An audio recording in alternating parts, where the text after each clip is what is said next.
बिस्मिल्लाहिर्रहमानिर्रहीम, अस्सलामुअलैकुम नाज़रीन, वेलकम टू सुनो पाकिस्तान। और उम्मीद करते हैं जनाब आप सब लोग खैरियत से होंगे और अपनी ज़िंदगी को भरपूर और बहुत ही ज़बरदस्त अंदाज में इंजॉय कर रहे होंगे। हम नाश्ता और चाय का जो इंतज़ाम है वो करके बैठे हुए थे। होपफुली आप लोग भी अपना नाश्ता और चाय पानी के साथ बैठ गए होंगे अपनी सीटों पे, बैठ गए होंगे और इंतजार कर रहे होंगे कि हमारी मेट्स जो हैं वो कब आएंगी, कामकाज जो हैं वो कब शुरू होंगे।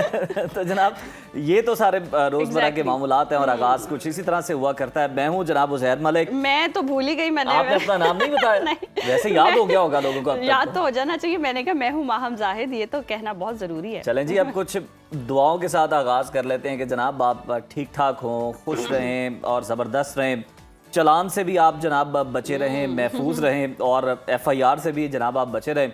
और आज का प्रोग्राम जो है वो मुकम्मल इन्फॉर्मेशन से भरपूर है। सियासत के हवाले से बात होगी, खेल के दिलचस्प लम्हे होंगे, सेहत के हवाले से टिप्स हैं, सोशल इश्यूज़ को डिस्कस किया जाएगा। तो जनाब आपने प्रोग्राम में हमारा साथ देना है और अपने फीडबैक से हमें ज़रूर नवाजना है। तो सबसे पहले हम बात कर लेते हैं पाकिस्तान और अफगानिस्तान के हवाले से। ये डिस्कशन कर ली जाए। पाकिस्तान और अफगानिस्तान की अगर हम बात करें तो इनके दरमियान अभी भी कशीदगी है। गुज़श्ता कई माह से और कई दिनों से हम देख रहे हैं दोनों मुल्कों के दरमियान सिफारती फ़ज़ा में कशीदगी बरकरार है। तालिबान रजीम की हठधर्मी के बायस मुज़ाकरात के दरवाजे बंद हो चुके हैं। दहशत गर्दों के खिलाफ कार्रवाई करने के बजाय पाकिस्तान पर इल्ज़ामात लगाए जा रहे हैं। मगर इस कशीदगी और मुश्किल माहौल में सऊदी अरब खामोशी से आगे बढ़ रहा है और दोनों मुल्कों को एक मेज़ पर बिठाने की कोशिश कर रहा है। अंग्रेज़ी अखबार डॉन की खबर में दावा किया गया है कि इतवार की रात रियाद में मुज़ाकरात हुए हैं, जहां पाकिस्तान और अफगानिस्तान दोनों फरीक अपने दरीना मौक़िफ़ पर कायम रहे। समझौते के लिए ज़्यादा आमादगी नहीं दिखाई गई, अगरचे फौरी तौर पर कोई ब्रेक थ्रू नहीं हो सका। मगर यह भी हकीकत है कि दोनों मुल्कों का एक साथ बैठ जाना ही इस पूरी सूरत हाल में एक मुस्बत पेशरफ्त है। ये बातचीत ऐसे वक्त में हो रही है जब तुर्की और कतर की मुश्तरका सालिसी में होने वाली कोशिशें तातुल का शिकार। मगर नाज़रीन, हौसला अफजा बात यह है कि मुज़ाकरात का सिलसिला दोबारा शुरू हो गया। ज़राए के मुताबिक मुस्तकबिल करीब में सऊदी अरब की मेज़बानी में मुज़ाकरात का एक और दौर भी जल्द मुमकिन है। और मुज़ाकरात के दौरान सऊदी हुकाम ने तजवीज़ दी है कि सरहद पार दहशत गर्दी पर बातचीत के साथ साथ पाकिस्तान दो तरफा तिजारत की बहाली पर भी गौर करे। ताहम पाकिस्तान ने इस तजवीज़ को मुस्तरद कर दिया है। सऊदी अरब की दरखास्त पर दोनों फरीकों ने इस बात पर इत्तेफाक किया कि रियाद में होने वाले इस इजलास को अवाम की नज़रों से दूर रखा जाएगा। मुज़ाकरात के पहले दौर का भले ही कोई नतीजा ना निकला हो, मगर अभी भी उम्मीद जो है वो बाकी है, उसके चिराग रोशन है। गुफ्तगू का सिलसिला चल पड़ा है और आज के दौर में बातचीत ही हर बहरान का पहला और सबसे मौसर हल होता है। और कोई भी मुल्क जो जंग है वो अफोर्ड नहीं कर सकता। अगर अफगानिस्तान और पाकिस्तान मुस्तकबिल के आइंदा दौर में एक कदम भी आगे बढ़ते हैं तो ये पेशरफ्त ना सिर्फ दोनों ममालिक के लिए बल्कि पूरे इस रीजन के लिए अमन इस्तेहकाम लाएगी और बड़ी कामयाबी के साथ देखा जाए। जी बिल्कुल ऐसे ही है। और इसी तमाम तर सूरत हाल पर बात करने के लिए हमारे गेस्ट भी हमारे साथ मौजूद हैं। दिफाई तजियाकार ब्रिगेडियर रिटायर्ड अहमद मिनहास साहब, बहुत शुक्रिया आपके वक्त का। वेलकम टू सुनो पाकिस्तान।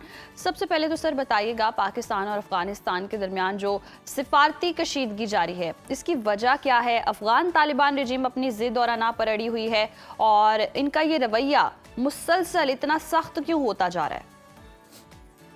जी बिस्मिल्लाहिर्रहमानिर्रहीम। बहुत इम्पोर्टेंट टॉपिक कि जिससे पूरी जो साउथ एशिया है उसका अमन उसके इर्द गिर्द पिवट करता है। अब बेसिकली पाकिस्तान और अफगानिस्तान के दरमियान एज सच कोई प्रॉब्लम नहीं है। सिर्फ एक सिंगल प्रॉब्लम है, वो है टेररिज्म को लेकर कि तहरीक तालिबान पाकिस्तान BLA या BRA के जो एलिमेंट्स हैं उनको सरजमीन अफगानिस्तान के ऊपर उनको पनाह दी गई है और वहां से वो ऑपरेशंस लॉन्च करते हैं। फंडिंग उनकी जो है ऑफ कोर्स इंडिया से विजिबल हैंड है और इसराइल का भी उसके साथ नेक्सस है। अब ओवरऑल अगर देखा जाए तो अफगानिस्तान की जो ट्रेडिशंस रही हैं, ये नॉर्म्स रही हैं, वो इसके अगेंस्ट रही हैं। अफगानिस्तानी जो है वो बड़ी गयूर कौम है, लेकिन वहाँ की जो रजीम है बेसिकली उसके साथ इशू है कि उसको दुनिया ने जब रिकग्नाइज नहीं किया, उसकी सेल्फ इम्पोज किस्म की शरिया जो कि इंटरनेशनल नॉर्म्स रूल्स के साथ नहीं मैच करती थी, तो उसको दुनिया ने एक्सेप्ट नहीं किया। बदकिस्मती से वो जो वैक्यूम क्रिएट हुआ उसके अंदर टेररिज्म और इंडिया ने भरपूर फायदा उठाया और अब वो एक मार्केट बन के रह गई है प्रॉक्सीज की जो है अफगानिस्तान।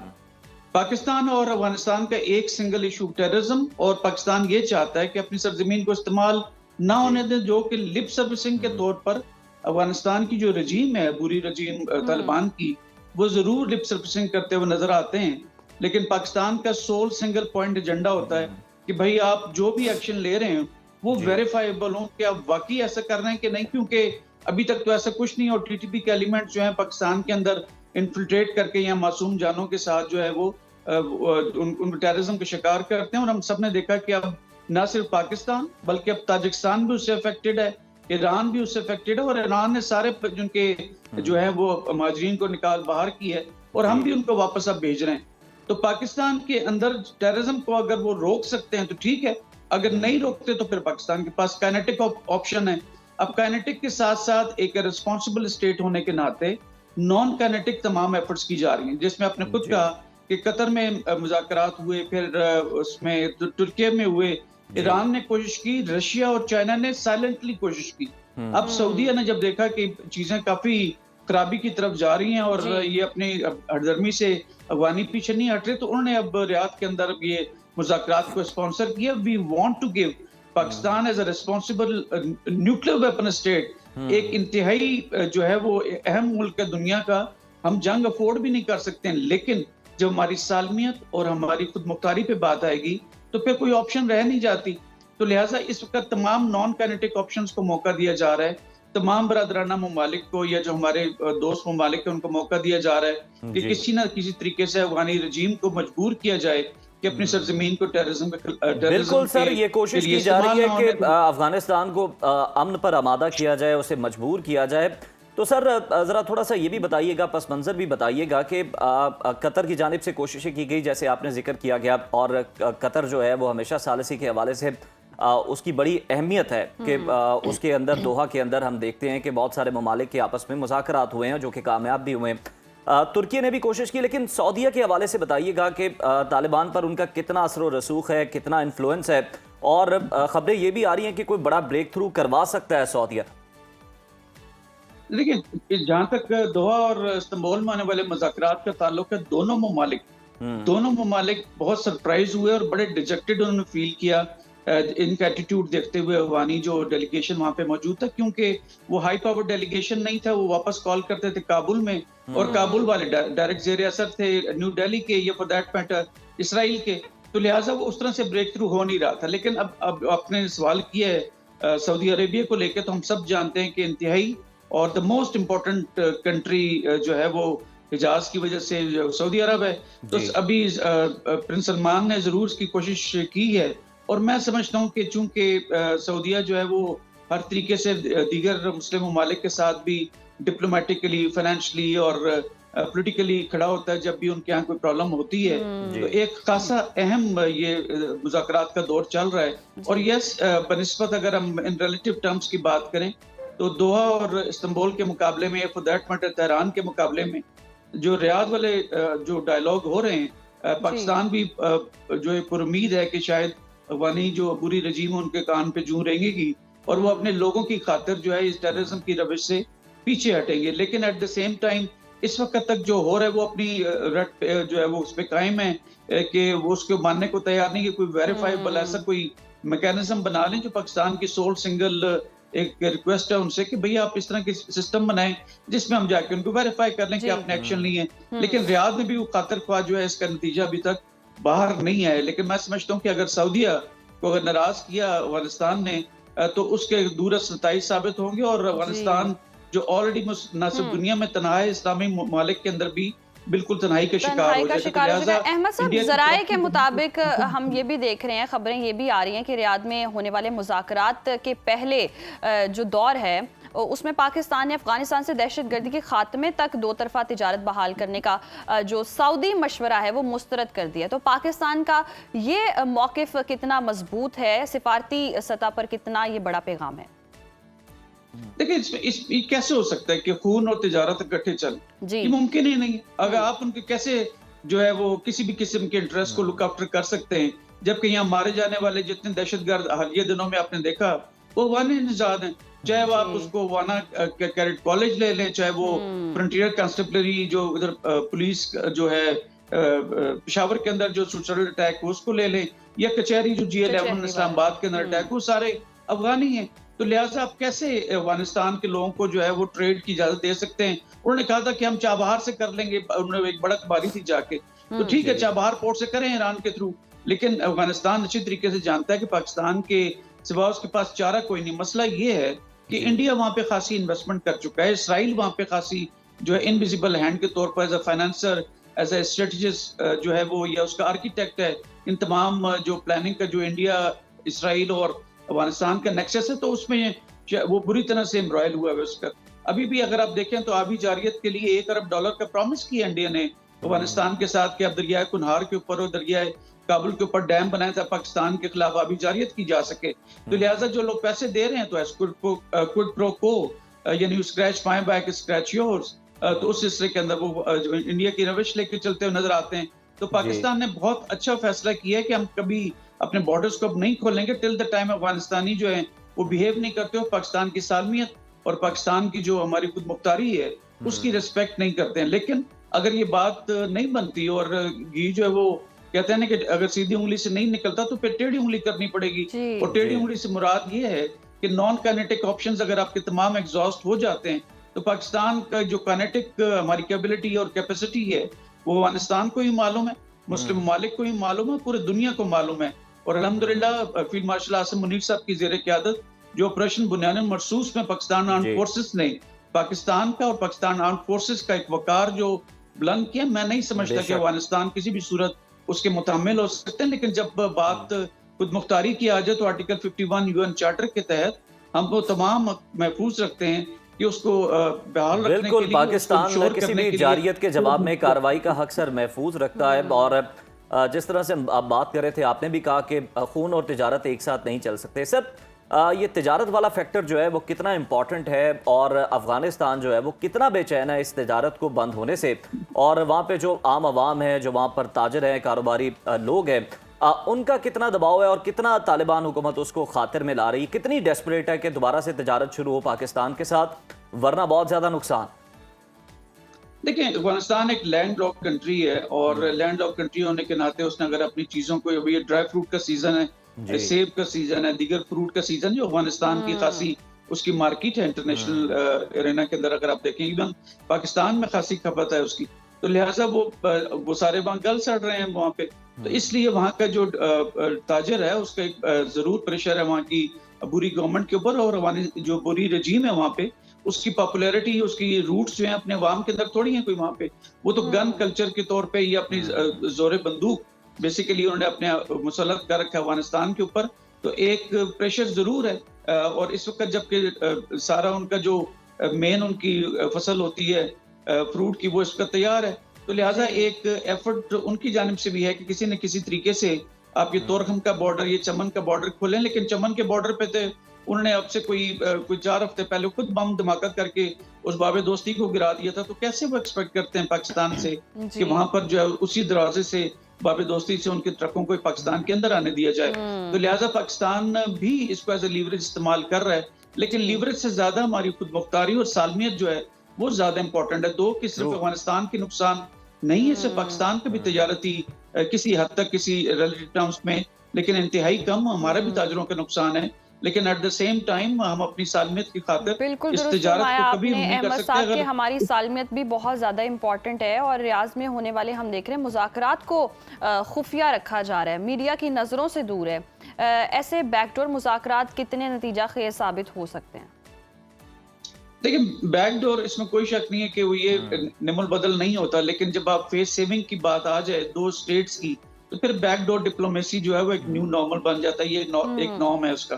तो लिहाजा एक्सपेक्ट किया जा सकता है कि बैकडोर हो या ऑन फ्रंट हो, टीवी कैमरास के सामने हो, अल्टीमेटली पाकिस्तान का जो मकसद है वो ये कि आप नेगोशिएटिंग टेबल पे बैठें, अपनी सरजमीन को टेररिज्म के लिए इस्तेमाल ना होने दें, और जो आप क्लेम कर रहे हैं कि हम इस्तेमाल नहीं होने देते तो एक वेरीफाइबल मैकेनिज्म बना दे। तो लिहाजा वो जिस तरीके से भी हम अपने मकसद में कामयाब हों ताकि पाकिस्तान को टेररिज्म जैसी जो है अफरियत उसे बचाया जा सके, तो उसमें हर्ज कोई नहीं है। लेकिन आपका जो खर्चा है कि आप जो बैकडोर डिप्लोमेसी जो करते हैं उसकी ऑथेंटिसिटी इनिशियल अवाइल में जब नेगोशिएशंस हो रही होती हैं डिप्लोमेसी के हिसाब से, वो इतनी ऑथेंटिक या इतनी कोई कारगर साबित होती नहीं है। लेकिन ऑफ कोर्स ये एक रास्ता जरूर बनाती हैं टुवर्ड्स फॉर्मल नेगोशिएशंस, और फॉर्मल नेगोशिएशंस में अगर पाकिस्तान की सालमियत और कोई मुख्तारी को इंश्योर किया जा सकता हो तो व्हाई नॉट। बिल्कुल बेहतर जो है ऑप्शन है, ये भी पाकिस्तान बेहतरीन ऑप्शन भी है और सोल्यूशन भी यही है कि मुज़ाकरात से ही हल निकाला जाए। बहुत शुक्रिया आपका दिफाई तज्ज़ियाकार गाइड अहमद सईद मनास साहब हमारे साथ मौजूद थे इस तमाम तर मामले पर। वो अपना तज्ज़िया पेश कर रहे थे और बता रहे थे कि किस तरह जो मुज़ाकरात की कोशिशें हैं वो की जा रही हैं, कौन कौन से जो ममालिक हैं अब वो पहले इन्वॉल्व हुए लेकिन कोई हल नहीं निकल पाया। लेकिन अब उम्मीद की जा रही है क्योंकि सऊदी अरब का बहुत ज़्यादा इन्फ्लुएंस भी है, सऊदीया हर तरह से मदद भी करता है इस्लामी ममालिक की, ख़ास तौर पर अफगानिस्तान जैसे अगर हम कहें थर्ड वर्ल्ड कंट्री की, पसमानदा मुल्क की, तो मौशी एतबार से भी मदद करता है और हर तरह से। तो इस बार जो नतीजा जो है वो कोई मुस्बत सूरत में निकल सकता है और अमन की सूरत में निकल सकता है और ये पूरे खित्ते के अमन के लिए बहुत ज़्यादा ज़रूरी है। वरना अगर ये सब चीज़ें ना हो तो अफगानिस्तान आइसोलेट होकर रह जाएगा। अगर सऊदी अरब की भी नहीं मानता है तो उसके बाद सिचुएशन यही है कि भारत और अफगानिस्तान एक गठजोड़ जो हुए हुए हैं वो दोनों ही आइसोलेट हो जाएंगे। तो फिर आप सर्वाइव कैसे करेंगे? सर्वाइव करने के लिए पाकिस्तान तो हमेशा अमन को मौका देता है, अब भी अमन को मौका दे रहा है। वरना पूरी दुनिया जानती है कि जो भारत के साथ सलूक हुआ तो पाकिस्तान कार्रवाई करने का कितना इख्तियार रखता है, कितनी काबिलियत और सलाहियत रखता है, ये अब किसी से छुपी हुई नहीं है। लेकिन पाकिस्तान फिर भी यही चाहता है कि अमन जो है वो बेहतरीन ऑप्शन है और यही रास्ता है। और ऐसे ही है। और जैसे कि अहमद साहब ने भी कहा कि हमारी खुद मुख्तारी और सालमियत बहुत ज़्यादा इंपॉर्टेंट है, इस पे हम कॉम्प्रोमाइज़ नहीं कर सकते हैं। बाकी अब होपफुली अब दौर अगर शुरू हो रहा है तो वी विश के ऐसा हो, ये कामयाब हो और ख़ित्ते में अमन आए। अब अमन आ ही रहा है, अगर हम अपनी उम्मीदें लगा कर बैठे हैं तो फिर मौसम के हवाले से भी उज़ैर आज आपने पूछा ही नहीं है कि मौसम कैसा रहेगा। मैं इतना ग्रीन ग्रीन ड्रेस पहन के आई थी कि मौसम जी सुहाना हो गया है, बड़ी अच्छी बहार वगैरह। बहार तो नहीं है, खैर दिसंबर का सर्दी का पहना हुआ है, कहीं आप घास पे ना निकल जाए, बाग में ना चली जाए, ग्राउंड में ना चली जाए, वहां से लाइव वीपर देने और मैं यहाँ पे अकेला हो जाऊँ। आप जाइए जरा, हमें वेदर समझाइए। सुबह का मौसम है तो मैंने इसलिए कहा कि मैंने कहा जरा फ्रेश कलर पहन के जाएं और फ्रेश मौसम के हवाले से बताएं कि आज का मौसम कैसा रहने वाला है। तो चलते हैं और देखते हैं।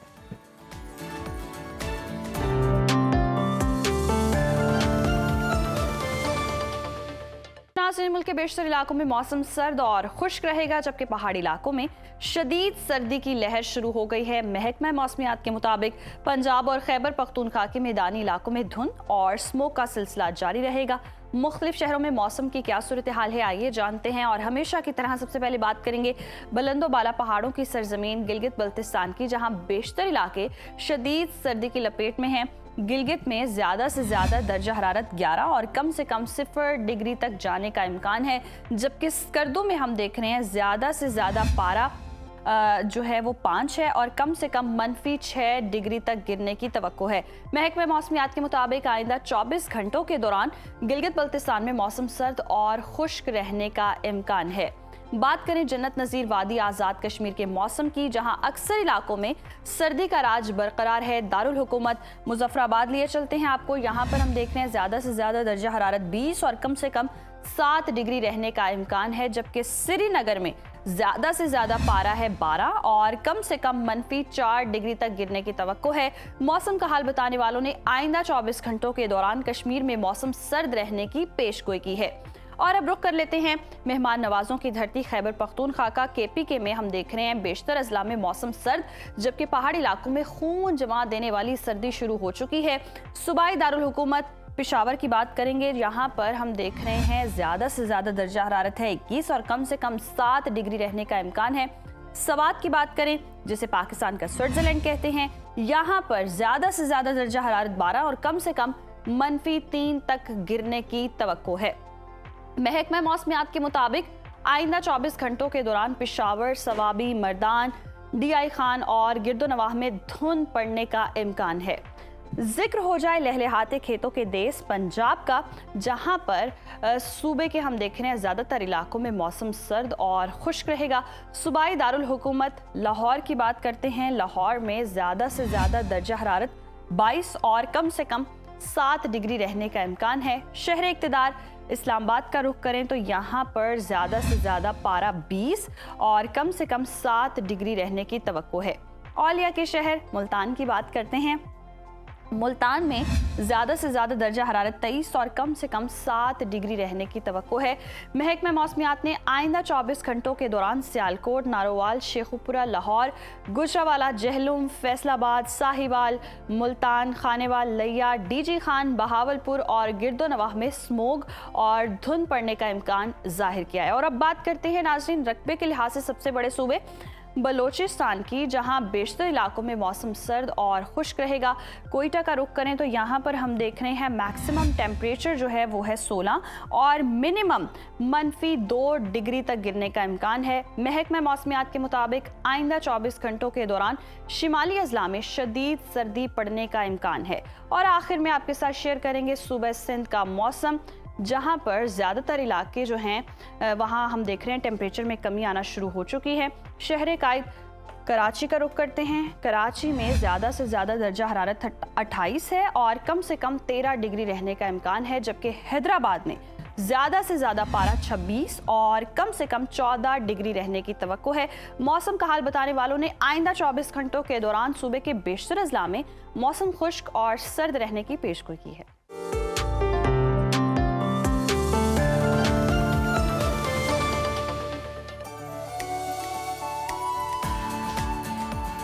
तो नाजरीन, मौसम की सूरत हाल आपने जान ली है। अभी एक ब्रेक शामिल करते हैं। ब्रेक के बाद जब हम वापस आएंगे तो ज़हनी सेहत के हवाले से बात करेंगे, जो कि बहुत ज़्यादा इम्पॉर्टेंट भी है। इसके हवाले से डिस्कशन करना, तो कहीं मत जाइए, देखते रहिए सुनो पाकिस्तान। वेलकम बैक नाज़रीन। और जैसे कि हम ब्रेक से पहले जिक्र कर रहे थे कि आज प्रोग्राम में ज़हनी सेहत के हवाले से बात करेंगे और ज़हनी सेहत के बढ़ते चैलेंजेस जो हैं इस वक्त बहुत ज़्यादा हो चुके हैं। एक ऐसी कैफियत जो नौजवानों की तवानाई, तवज्जो और रोज़मर्रा ज़िंदगी को खामोशी से मुतासर कर रही है।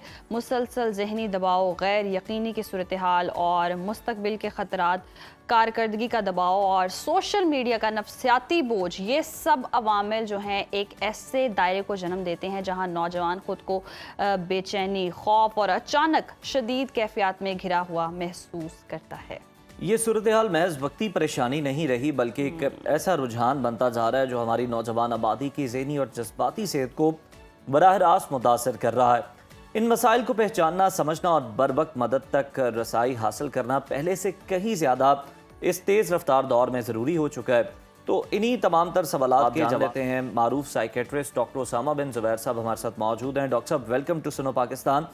उसामा साहब, एंजाइटी के हवाले से सबसे पहले डिस्कशन कर लेते हैं। ये होती क्या है, ज़रा सादा लफ्ज़ों में बताइएगा, और आम परेशानी से ये कैसे मुख्तलिफ होती है? जी thank you so much. Anxiety क्या है? बेचैनी है, डर है, खौफ है, जो हमने पहले भी बात की थी कि हमारी ज़िंदगी में बहुत ज़रूरी है। मैं जंगल में जाऊं, शेर आए, मुझे खौफजदा होना चाहिए। कल मेरा एग्ज़ाम है, मुझे परेशान होना चाहिए। लेकिन वो परेशानी कंस्ट्रक्टिव होती है। लेकिन जब परेशानी हद से ज़्यादा बढ़ जाए और आपकी ज़िंदगी मुतासिर करे और आपके काम बनाने के बजाय बिगड़ने लगें, तो वो फिर एंजाइटी डिसऑर्डर यानी बेचैनी की बीमारी है, जिसका इलाज कराना ज़रूरी है। ठीक सर, डॉक्टर उसामा, ये तो आपने बता दिया, इनकी इकसाम क्या होती हैं और बुनियादी फ़र्क क्या होता है? कितनी किस्मों की एंजाइटी हो सकती है? देखिए, सबसे पहले तो हमने जिस तरह पिछली दफ़ा सोशल फोबिया की बात की थी, फोबियाज होते हैं कि किसी खास सिचुएशन में आपको डर लगता है। इसको हम नेक्स्ट एपिसोड में भी डिस्कस करेंगे। फिर एक एंजाइटी होती है जनरलाइज एंजाइटी, हर वक्त एंजाइटी है, आप हर वक्त परेशानी, बेचैनी की कैफियत में हैं। एक लम्हा भी ऐसा नहीं आता जब आप ग्राउंडेड होते हों, तो उसको जनरलाइज एंजाइटी कहते हैं। तीसरी एंजाइटी जो आज हमने डिस्कस करनी है वो है पैनिक डिसऑर्डर, यानी कि पैनिक अटैक्स का आना, कि बगैर किसी वजह के, बगैर किसी खास सिचुएशन के एकदम बेचैनी दौरे की कैफियत में आती है। 15 मिनट, 20 मिनट, 1 घंटा रहती है, आपकी ज़िंदगी को बिल्कुल रोक देती है और फिर आप दोबारा काम हो जाते हैं और फिर दोबारा ये अटैक आता है। तो जो अटैक की सूरत में आती है और बगैर किसी खास सिचुएशन के आती है, उसको पैनिक अटैक कहते हैं। तो उसामा साहब, पैनिक जो अटैक है या डिसऑर्डर है, इसे एंजाइटी से अलग समझा जाता है या ये एक ही चीज़ है? ये एंजाइटी की टाइप है ना। एंजाइटी तो हमने कह दिया कि बेचैनी है। अब पैनिक अटैक क्या है? वो बेचैनी दौरों की फॉर्म में आ रही है, बार बार आ रही है, बगैर किसी वजह के आ रही है। अच्छा, उस डॉक्टर सामा साहब, जैसे कि आपने कहा कि किसी वजह के बगैर भी पैनिक अटैक्स हो जाते हैं। सम टाइम ऐसा होता है साइलेंटली आपको पता भी नहीं है कि आप एंजाइटी का शिकार हैं या आपको कोई प्रॉब्लम है या ब्रेन में कोई ना कोई चीज़ प्रोसेस ही नहीं हो पा रही होती, बट फिर भी पैनिक अटैक्स हो रहे होते हैं। ये क्या वजह होती है? देखिए यही तो बेसिकली पैनिक अटैक है ना, सही। कि आपको अगर तो वो किसी खास सिचुएशन में है तो फिर तो वो स्पेसिफिक फोबिया है कि आपको छिपकली को देख के बेचैनी हो रही है, मगरमच्छ को देख के हो रही है, लिफ्ट के अंदर हो रही है, गाड़ी के अंदर हो रही है, तो बगैर किसी वजह के हो रही है। हाँ, उसकी भी वजूहात होती हैं, दिमाग में कुछ केमिकल इम्बैलेंस होता है, कुछ आपने कॉन्फ्लिक्ट्स अनरिजॉल्व्ड रखे होते हैं, आपके लाशऊर में तबाही मची होती है, आपके शऊर को पता भी नहीं होता। और फिर जिस तरह आपने कुछ अवामिल का जिक्र किया, सोशल मीडिया का यूज़ है, कोई रिलेशनशिप प्रॉब्लम्स हैं, आपके अंदर कुछ गुस्सा इकट्ठा हो रहा है, बहुत सारी ऐसी चीज़ें हैं जो फिर इसका मूजिब बनती हैं। सही। अच्छा उसामा साहब, पैनिक अटैक के दौरान हमारी बॉडी किस तरह से रिस्पॉन्ड करती है, क्या चेंजेस आते हैं हमारी बॉडी के अंदर, और किन जिस्मानी अलामात से अंदाज़ा होता है कि ये एंजाइटी है या फिर आप पैनिक अटैक जो है उसका शिकार हो? देखिए ये जो पैनिक अटैक एंजाइटी की जो ये फॉर्म है ना, इसके मोस्टली सिम्टम्स फिजिकल होते हैं, इसलिए पेशेंट बहुत ज़्यादा कार्डियोलॉजिस्ट के पास, दिल के डॉक्टर के पास, कि मैं और आप ऐसे बैठे बैठे बात कर रहे हैं, एकदम आपको पैनिक अटैक आएगा तो क्या होगा, दिल की धड़कन तेज हो जाएगी, खौफ सा महसूस होगा, लगेगा कि आपका दम घुटने लगा है, आपका सांस रुकेगा, आपको लगेगा कि आप अभी कुछ देर में कज़ाए इलाही से वफात पाने वाले हैं, टांगों से जान निकलती हुई महसूस होगी, हाथ पांव सुन्न हो जाएंगे, एकदम आपको लगेगा कि वॉशरूम जाना है, आपको पेशाब करना है, आपके एकदम मसल्स जकड़ जाएंगे, आपको लेफ्ट साइड पे जो हार्ट से रिलेटेड एक तरह की पेन होती है वो पेन शुरू हो जाएगी, आपका पूरा जिस्म उस कैफियत में चला जाएगा जिसमें मैं जंगल में जाऊं, शेर आए तो मेरी कैफियत हो। तो बगैर किसी शेर के एकदम सर से पांव तक आप उस बेचैनी के दौरे में जकड़े जाएंगे। दिस इज पैनिक अटैक, और ये बहुत हॉरिफाइंग होता है मरीज के लिए भी और घर वालों के लिए भी। कोई हाथ मलता है, कोई पाँव मलता है, फ़ौरन उसको गाड़ी में डाल के इमरजेंसी में ले जाते हैं, ECG कराते हैं, सारे टेस्ट कराते हैं, और पूरा एक पैनिक का एटमॉस्फेयर बन जाता है पूरी फैमिली में। अच्छा डॉक्टर सामा, हम देखते हैं अक्सर जो इस तरह की सिचुएशन होती है, जैसे कि आपने भी बताया कि कुछ वजूहात की बिना पर होती है और कुछ बेवजह भी होती है, तो किन लोगों में ये ज़्यादा पाई जाती है, कहाँ ज़्यादा चांसेस है कि इसको पैनिक अटैक हो सकता है, या ये फिर एक जेनेटिक प्रॉब्लम है? देखिए वही सबसे पहले जीन्स आते हैं। अगर एंजाइटी डिसऑर्डर की फैमिली हिस्ट्री है तो डेफिनेटली आप में ये एंजाइटी डिसऑर्डर आपने इनहेरिट किया है। फिर बहुत सारे लोग जो ड्रग्स यूज़ करते हैं, अगेन आप अपने ब्रेन के केमिकल्स को छेड़ेंगे तो बॉडी रिस्पॉन्ड तो करेगी। यंगस्टर्स में बहुत ज़्यादा होता है, जिन पे बहुत प्रेशर है, जिनके कॉन्फ्लिक्ट्स अनरिजॉल्व्ड हैं, उन्होंने कॉलेज भी जाना है, होमवर्क भी करना है, गर्लफ्रेंड बॉयफ्रेंड को भी मैनेज करना है, घर वालों की एक्सपेक्टेशन को भी मैनेज करना है, मुल्क से बाहर का वीज़ा भी लगाना है, यूनिवर्सिटी में टीचर्स की एक्सपेक्टेशन। तो जब बहुत ज़्यादा स्ट्रेस इकट्ठा होता है फिर उनका दिमाग ट्रिप हो जाता है, फिर उनको रिपीटेड पैनिक अटैक्स आते हैं, दिन में 2 दफ़ा वो उस कैफियत में जाते हैं जिसका मैंने जिक्र किया। डॉक्टर साहब, नौजवान नस्ल के हवाले से हम बात कर रहे हैं आज स्पेसिफिकली, और अवेयरनेस देना चाह रहे हैं। नौजवान नस्ल इस मसले का ज़्यादा शिकार क्यों होती है? क्या सोशल प्रेशर है? जिस तरह से आपने भी कहा कि बहुत सारे प्रेशर्स तो हैं, लेकिन ओवर थिंकिंग भी है, और लाइफस्टाइल भी हमारा ऐसा है कि हमने एक स्टैंडर्ड सेट किया हुआ है, और उसको मीट करने के लिए भी हम बहुत ज़्यादा एंजाइटी का, पैनिक का शिकार रहते हैं। जी बिल्कुल, देखिए एक तो ये है कि ये बीमारी यंगस्टर्स की, एंजाइटी डिसऑर्डर जितनी भी तरह के हैं वो ज़्यादा यंगस्टर्स में ही होते हैं। फिर जो मैं हमेशा बात करता हूँ ना कि बहुत सारे साइको सोशल फैक्टर्स हैं, कि आपने कुछ बार, ये आइडियल है और ये रियल है, आइडियल और रियल में जो फ़र्क है ना वो एंजाइटी है और पैनिक है।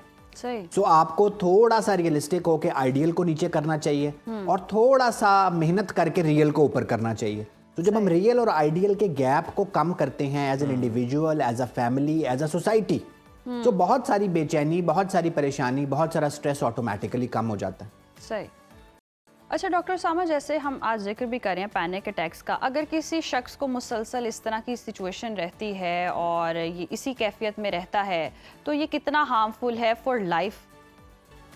देखिए सबसे पहले तो ये समझ लें कि अगर आपको कोई 2 महीने में एक पैनिक अटैक आ रहा है तो ये परेशानी वाली बात नहीं है। 2 महीने में एक आध दफ़ा मैं और आप भी परेशान होते हैं, that is not a problem. लेकिन अगर आपको हफ्ते में 2 से ज़्यादा पैनिक अटैक आ रहे हैं तो फिर इसको कहते हैं पैनिक डिसऑर्डर। अब अगर आप पैनिक डिसऑर्डर का शिकार हैं कि हफ्ते में 2 या 3 दफ़ा से ज़्यादा आपको अटैक आ रहे हैं, तो फिर आपको इलाज की ज़रूरत है। क्योंकि पैनिक अटैक या एंजाइटी का क्या मतलब है कि आपके दिमाग में और जिस्म में परेशानी और बेचैनी के केमिकल्स निकल रहे हैं, जो आपके दिल को भी डैमेज कर रहे हैं, गुर्दों को भी, फेफड़ों को भी, स्किन को भी। तो पूरी जिस्म हर वक्त इसलिए नहीं बना कि वो बेचैनी की कैफियत में रहे। फिर अगर आप उसका इलाज नहीं कराएंगे तो एक तो मेंटल हेल्थ कॉन्सिक्वेंसेज होंगे, आपका एंजाइटी डिसऑर्डर बढ़ेगा, आप डिप्रेशन में जाएंगे, सुसाइड आ सकती है, रिस्क आ सकता है, बहुत सारे और प्रॉब्लम्स, आपका काम रुकेगा, आपकी पढ़ाई रुकेगी, नौकरी रुकेगी, और फिर बहुत सारे जिस्मानी मसले आना शुरू हो जाएंगे, आपके बाल गिरना शुरू हो जाएंगे, आपको हार्ट का मसला हो जाएगा, आपको लंग्स का मसला हो जाएगा, और एक पूरी आपकी जो क्वालिटी ऑफ लाइफ है हर तरह से वो अफेक्ट होगी अगर ये बीमारी तो का डॉक्टर इलाज उसामा, नहीं ये होगा। जो सारे मसाइल आप बता रहे हैं खवातीन और मर्दों में सेम ही होते हैं अगर पैनिक अटैक हो तो? जी, हमारे पास वैसे बुक तो ये कहती है कि ये कुछ मसाइल जो हैं वो ख़वातीन में ज़्यादा होते हैं। जो जी। एंजाइटी और डिप्रेशन है, ये ऐसी बीमारियां हैं जो कुछ स्टडीज़ तो कहती हैं 4:1 कि 4 ख़वातीन को होता है तो 1 मेल को होता है, लेकिन इसके पीछे खैर बहस हो सकती है। फ़िलहाल जो स्टडीज़ हैं गोरों की वो यही बताती हैं कि ख़वातीन में ज़्यादा होता है, क्योंकि आपको पता है उनके कुछ बायोलॉजिकल भी जी, प्रीडिस्पोजिशन हार्मोनल ऐसे imbalance। बॉडी में हार्मोन्स होते हैं। फिर उन्होंने जो चाइल्ड बर्थ के बाद भी इस तरह के मसाइल हो सकते हैं। फिर सोसाइटी में भी आपको पता है कि एक सोशल फैक्टर भी है, और मेल्स में चूंकि ड्रग्स ज़्यादा होती हैं तो बहुत सारी चीज़ें हम उसको एट्रीब्यूट कर देते हैं। जी। तो हमारे पास भी फीमेल्स ज़्यादा आती हैं, यंग फीमेल्स 18 से 25 साल तक इस मसले के साथ हम बहुत ज़्यादा देखते हैं। अच्छा डॉक्टर उसामा, आपकी मौजूदगी से इस्तेफादा करते हुए हम नौजवान नस्ल के लिए चाहेंगे कि उन्हें कोई टिप्स भी मिल जाएं, कोई इस तरह का आपकी तरफ से मशवरा भी मिल जाए ऑथेंटिक। जिस तरह से आप बात कर रहे थे कि कभी कभी पैनिक में यूँ लगता है कि रूह खुदा न खास्ता परवास करने लगी है, हार्ट बीट तेज़ हो गई है, किसी को अचानक कोई स्टमक में प्रॉब्लम शुरू हो जाती है, किसी के हाथ कांपना शुरू हो जाते हैं, खौफ का आलम होता है। तो ऐसी सूरत में क्या कोई आप टिप देना चाहेंगे जिससे फौरी तौर पर वो खुद को काम कर सकें, पुरसकून कर सकें? देखिए, अभी मैं जो एक गोल्डन टिप देने लगा हूँ इंडिविजुअल और फैमिली दोनों के लिए, कि अगर तो आप पैनिक डिसऑर्डर का शिकार हैं फिर तो आप डॉक्टर के पास जाएंगे, दवाई भी शुरू होगी। जो बायोलॉजिकल ट्रीटमेंट है वो बहुत ज़रूरी है। दूसरा जो इसका साइकोलॉजिकल और सोशल ट्रीटमेंट है वो ये है कि जब भी ये दौरा आता है तो क्या होता है कि आप ऑलरेडी पैनिक में होते हैं, कोई हाथ मल रहा है, कोई पाँव मल रहा है, कोई पानी पिला रहा है, कोई आपको इमरजेंसी लेके जा रहा है। इस साइकिल को ब्रेक करना ज़रूरी है। हमने पेशेंट को तवज्जो देनी है, पेशेंट की परेशानी को तवज्जो देनी है, परेशानी जिस रास्ते से निकल रही है उसको हरगिज़ तवज्जो नहीं देनी, उसको बंद करना है। तो जब भी आपको ये दौरा आए, आप लोगों के दरमियान से उठ के अपने कमरे में चले जाएं। सांस की मशकें हैं, मेरे यूट्यूब चैनल पे अवेलेबल हैं, आप वहाँ से देख सकते हैं। उर्दू में मैंने रिकॉर्ड की हुई है। 10 से 15 मिनट वो सांस की मशकें करें, अपनी ब्रीदिंग को, एंजाइटी को रेगुलेट करें। खुद को यकीन दिलाएं कि ये बेचैनी का तूफान है जो आता है 10 से 15 मिनट में गुजर जाता है और मुझे कुछ नहीं कहता। फ्रीजर से आइस लें, माथे और गर्दन पे आइस का मसाज करें। तो आपकी बॉडी जो उस टाइम पे रिलैक्स होना भूल गई है उसको दवाई के बगैर तरीकों से रिलैक्स करना सिखाएं। और घर वाले भी उस दौरान उस फेज़ को बहुत तवज्जो ना दें। पेशेंट को कहें कि जी आप अपने रूम में जाएं, डॉक्टर साहब ने सांस की मशकें बताई हुई हैं वो आप करें, अपने आप को रिलैक्स करें। उसको इमरजेंसी में लेके मत भागें। एक दफ़ा अगर ECG हो गई, थायराइड का टेस्ट हो गया, शुगर का टेस्ट हो गया, एक दफ़ा टेस्ट क्लियर हैं तो तसल्ली करके फिर जो मैंने टिप्स दी हैं इनको फॉलो ज़रूर करें। ये तो बहुत ही मौसर टिप्स आपने डॉक्टर उसामा बताई हैं, लेकिन मेरे कुछ जानने वाले ऐसे हैं जिनको पैनिक अटैक्स हुआ और फिर जब वो डॉक्टर के पास गए तो कुछ ये आप ही बेहतर बता सकते हैं, उन्हें ना नींद की गोलियां दे दी। तो वो अक्सर ही मैंने देखा कि वो सोए ही रहते थे, मतलब मुसलसल सोए रहने वाली कंडीशन, ये कितनी ज़्यादा ख़तरनाक हो सकती है? अच्छा देखें, ये तो हम एक ना नफ्सियात की दवाइयों पे एक सेपरेट प्रोग्राम करेंगे लोगों के मिथ्स ब्रेक करने के लिए। ये जो एल्प, लेक्सोटनल, जेनेक्स नाम की दवाइयाँ होती हैं, मैंने पहले भी बताया था, ये अवॉइड करनी चाहिए कि नशे की दवाइयाँ होती हैं। इलाज की दवाइयाँ मैं अक्सर मरीजों को कहता हूँ मुझे 4 भी देनी पड़े तो मैं दूंगा, लेकिन ये नहीं दूंगा। अब जो पैनिक अटैक्स के लिए जो सबसे मौसर दवाई है वो हम सुबह के वक्त देते हैं, जो कि सुलाती नहीं है। देखें, किसी भी नफ्सियाती मसले में सुला के तो ठीक करना हल नहीं होता। तो जो मेन दवाई है नफ्सियात में, डिप्रेशन की, एंजाइटी की, पैनिक अटैक की, जितनी भी मेन दवाइयाँ हैं वो हम सुबह के वक्त देते हैं। वो आपको जगाती हैं, सुलाती नहीं है। हाँ, शॉर्टकट के तौर पे ये जो बेंजोडाइजेपिन्स हैं, नशे की दवाइयाँ हैं, ये जीपीज दे देते हैं, मेडिकल के डॉक्टर, दिल के डॉक्टर। सो एक दफ़ा जब पहला अटैक आया, आप दिल के डॉक्टर के पास गए, आपके सारे टेस्ट ठीक हैं, तो बड़ी मेहरबानी है। उसके बाद अगर ये प्रॉब्लम है तो आप साइकाट्रिस्ट से रजू करें। जब आपका दर्जी कपड़े अच्छे नहीं सीता तो दूसरा दर्जी ढूंढते हैं, मोची से कपड़े नहीं सिलाते। तो पैनिक अटैक का इलाज कार्डियोलॉजिस्ट से कराना ऐसा ही है कि आप मोची से कपड़े सिला रहे हैं। लेकिन बहुत सारे लोग क्योंकि हार्ट बीट तेज़ होती है तो वो दिल के डॉक्टर के पास जा रहे हैं, डॉक्टर के पास जाते हैं। हालांकि साइकेट्रिस्ट के पास जाना चाहिए जहनी दबाव का अगर आप शिकार हैं या कोई जहनी बीमारी है। बहुत शुक्रिया डॉक्टर उसामा आपके वक्त का, और इस मौजू को शामिल करने का मकसद भी यही था कि हम देख रहे हैं नौजवान नस्ल में ये डिसऑर्डर बहुत ज़्यादा बढ़ रहा है और आए रोज़ हम देखते हैं किसी ना किसी को पैनिक अटैक होता है। तो उस सूरत में आपको कैसे कंट्रोल करना है, क्या रद्द-ए-अमल होना चाहिए फैमिली का, ये सारी चीज़ें बहुत ज़्यादा इंपॉर्टेंट। और साथ ही हम एक और बड़ा इंपॉर्टेंट पॉइंट ये है कि डॉक्टर्स हजरात को भी, क्योंकि लोग जो हैं वो मासूम हैं, उनकी कोई इतना कोई उन्हें इल्म नहीं है इस हवाले से, मेडिकल के हवाले से कि किस डॉक्टर के पास जाना चाहिए अगर उन्हें कोई पेन हो रही है या कोई मसला है। तो डॉक्टर्स का ये काम बनता है, चूंकि वो अच्छी तरह अवेयर्ड होते हैं, तो उन्हें ये बताना चाहिए कि जनाब ये मेरा केस नहीं है, आपको उस डॉक्टर के पास जाना चाहिए। तो मेरा ख्याल इससे बहुत सारे जो मसले हैं वो हल हो जाएंगे और लोगों को भी बर वक्त जो है वो शिफा मिल जाएगी। यहाँ वक्त हुआ ब्रेक का, देखते रहिए सुनो पाकिस्तान। एक बार फिर से प्रोग्राम में आपको खुश आमदीद कहते हैं। आगे बढ़ेंगे नाज़रीन। आज पाकिस्तान समेत दुनिया भर में खुसूसी अफराद का आलमी दिन मनाया जा रहा है। ये दिन मनाने का मकसद माजूर अफराद को दरपेश मसाइल को उजागर करना और मुआशरे में उन अफराद की अफादियत पर जोर देना है। ये दिन सिर्फ एक दिन नहीं है बल्कि एक एहसास है, एक याद दहानी है कि मुआशरे का हर फर्द चाहे जिस्मानी या जहनी चैलेंजेस का सामना कर रहा है, वो बराबर का इंसान भी है और बराबर के हुकूक भी रखता है। माजूरी पैदाइशी भी हो सकती है, हादसाती भी हो सकती है। एक लम्हा, एक हादसा पूरी जिंदगी को बदल देता है, मगर जो नहीं बदलता वो है इंसान का जज्बा, इरादा और जीने की लगन। दुनिया के 1 अरब से ज़ायद अफराद किसी न किसी माजूरी का सामना कर रहे हैं, जिनमें बड़ी तादाद तरक्की पजीर मुल्कों की है। मगर असल माजूरी वो नहीं जो जिस्म में हो, असल माजूरी वो है जो मुआशरा लोगों के दिलों में पैदा कर देता है, जो खुसूसी अफराद को नज़रअंदाज करते हैं, उनके रास्ते बंद करते हैं, उन्हें एक्सेप्ट नहीं करते और उन्हें एहसास कमतरी का शिकार करते हैं। और पाकिस्तान में भी लाखों अफराद माजूरी के साथ ज़िंदगी गुजारे हैं, मगर उनमें से कई ने इसी चैलेंज को अपनी ताकत बनाकर दुनिया को हैरान किया है। खेलों का मैदान हो, तालीम में अगर हम बात करें तो भी, आर्ट में, टेक्नोलॉजी में, हर शोबे में अपना नाम रोशन किया है। और इन्हीं में से एक तकवा अहमद हैं, जिन्हें पैदाइशी तौर पर चलने फिरने का चैलेंज दरपेश है। उन्होंने मुश्किल हालात के साथ ज़िंदगी का सफ़र शुरू किया, मगर तकवा ने अपने रास्ते की इसे रुकावट नहीं समझा, बल्कि हिम्मत दिखाई। अपने जज्बे और एतमाद से हर रुकावट को उन्होंने दूर किया। तकवा आज सिर्फ एक ऐसी नौजवान नहीं है जो कि कोई माजूरी का शिकार हैं या कोई स्पेशल चाइल्ड है, बल्कि वो यूनिसेफ की तरफ से पाकिस्तान की पहली यूथ एडवोकेट भी हैं और उसके साथ साथ अगर हम देखें वो सोशल वर्कर भी हैं, मुसन्निफा भी हैं, मोटिवेशनल स्पीकर भी हैं। तो इस वक्त तकवा अहमद हमारे साथ मौजूद हैं, तो उन्हीं की कहानी जो है वो उनकी ज़ुबानी सुन लेते हैं। तकवा, वेलकम टू सुनो पाकिस्तान। आज पाकिस्तान समेत दुनिया भर में खुसूसी अफराद का आलमी दिन मनाया जा रहा है, बड़ा ख़ास दिन है। खुसूसी अफराद के लिए कितना इम्पोर्टेंट है और आम आदमी को इस दिन से क्या सबक सीखने चाहिए? बिस्मिल्लाहिर्रहमानिर्रहीम, अस्सलाम वालेकुम and very good morning to you both as well. और thank you so much for having me first of all. And I think ये दिन जो है वो सिर्फ एक सेलिब्रेशन का दिन नहीं बल्कि ये एक याद दहानी है। और हमें इस दिन में ये सोचना चाहिए कि स्पेशल पर्सन्स की जो डिसेबिलिटी है वो उनका एक गॉड गिवन चीज़ है उनको, जो कि लोग ये समझते हैं कि जी नहीं वो कोई एलियन है या किसी दूसरी मखलूक के जो हैं वो सियारे के लोग हैं। तो आई थिंक ये नहीं हमें समझना चाहिए और हमें ये सोचना चाहिए कि उनकी जितनी भी हमें प्रॉब्लम्स हैं, उनको जितनी भी प्रॉब्लम्स हैं, हमें जितनी भी प्रॉब्लम्स हैं उनको हमें सॉर्ट आउट करना चाहिए, हमें उनका हल निकालना चाहिए।